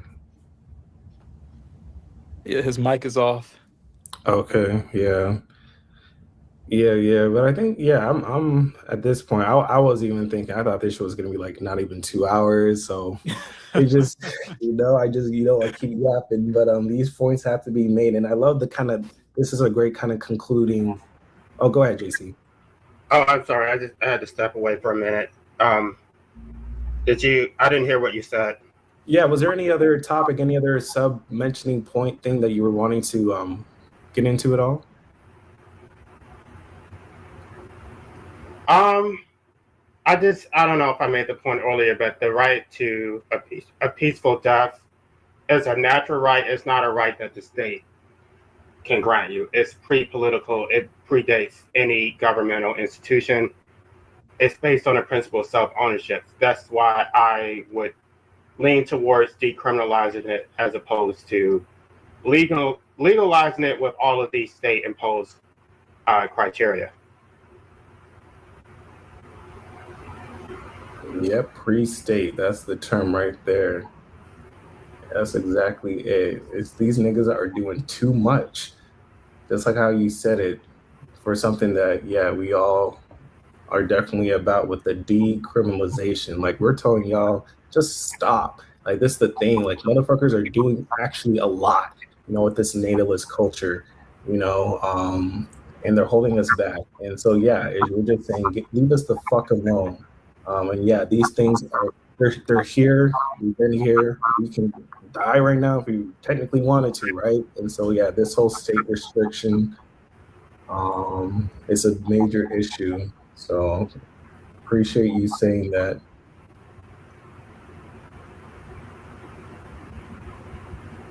Yeah, I was looking at stuff that I was writing down throughout the chat or discussion, and I don't think was anything. But for another thing, like I really like the part you mentioned at the end there, Mark, with the power of the tongue. I just want to resurface again the example you mentioned because I'm definitely going to try to do that anytime this is going to happen again because this is going to happen. Niggas fuck and people come here. If you see, I'm talking to everybody here. If you hear somebody talk to you, oh yeah, we're expecting, it's coming, and we're having a baby. Yeah, do not, whether you want to say some shit against it, but I just say, just don't say anything. You know what I mean? Take your way, strip yourself out of that conversation. You know what I mean? Especially when it's the one-on-one. When they're talking just to you, it's not like you're in a group setting, like they're really wanting you to say something. Quiet.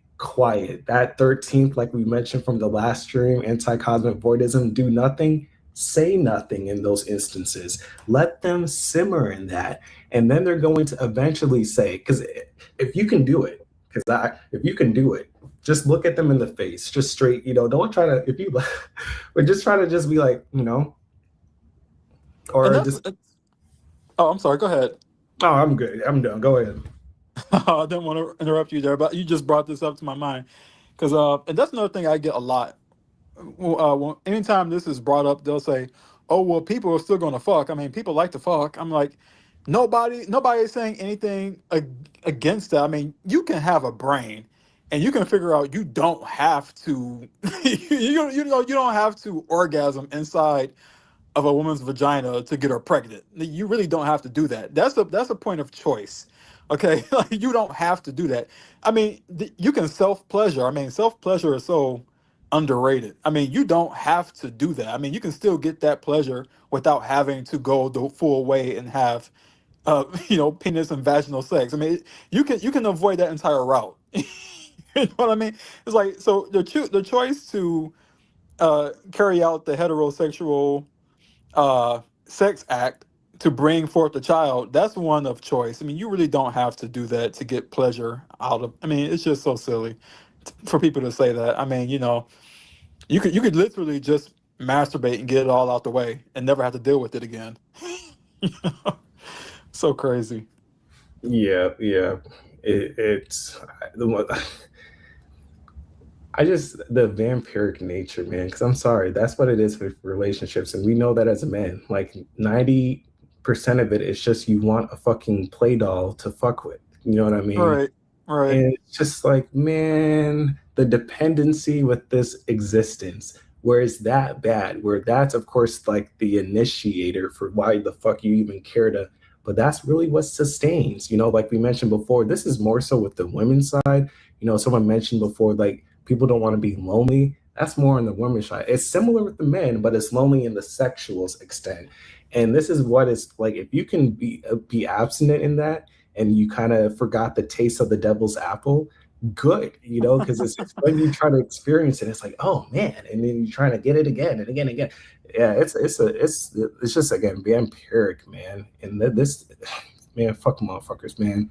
There was a question though, and there's any other questions, please in the chat, let us know. But here, Paul said, "What do you think of forced sterilization?"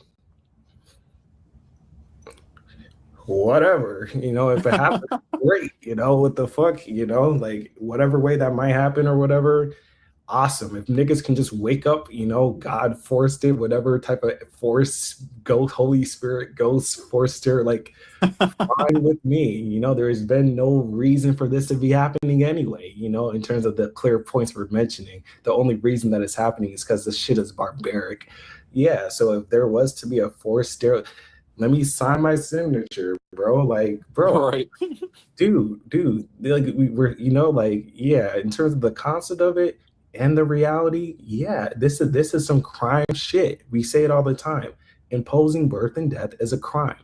We mentioned before in the beginning of the talk, meat. I was gonna go to one of my I don't want to get too personal, but there was a joint I was gonna go to, and they were gonna be selling meat, and I was like, man, I was gonna really, I might still go there. They end later in the evening, But I say that to say we're around death all the time. Okay. So I think people are just so desensitized to death that they don't respect that significance, because we eat these different life forms that are not living anymore. Even if it's plants, fruits, that was a living force that now we're, killing off for our own sustenance, right? And so I say that to say bridging it similar with the procreating thing, right? Like, no, like this death thing is not cool in terms of like putting it on somebody. And it's really the birth thing, of course. But like we see how people go. We mentioned the term hospice. This shit is crazy, bro. This shit is crazy. And I don't fuck with how people devalue that, because we eat every day. It's no, like this is, but the base crime is that in terms of imposing the birth, then to lead to the death in between, niggas gotta eat. Like, and so yeah, forced sterilization. Just always remember this in the back of your head. This is already criminal. We're cleaning this shit up. Fuck anybody crying, no, I don't want to. No, I'm just saying if this were to happen, I'll be having my megaphone like, no, bitch, whatever. Like, do you not know what you're imposing? You know what I mean?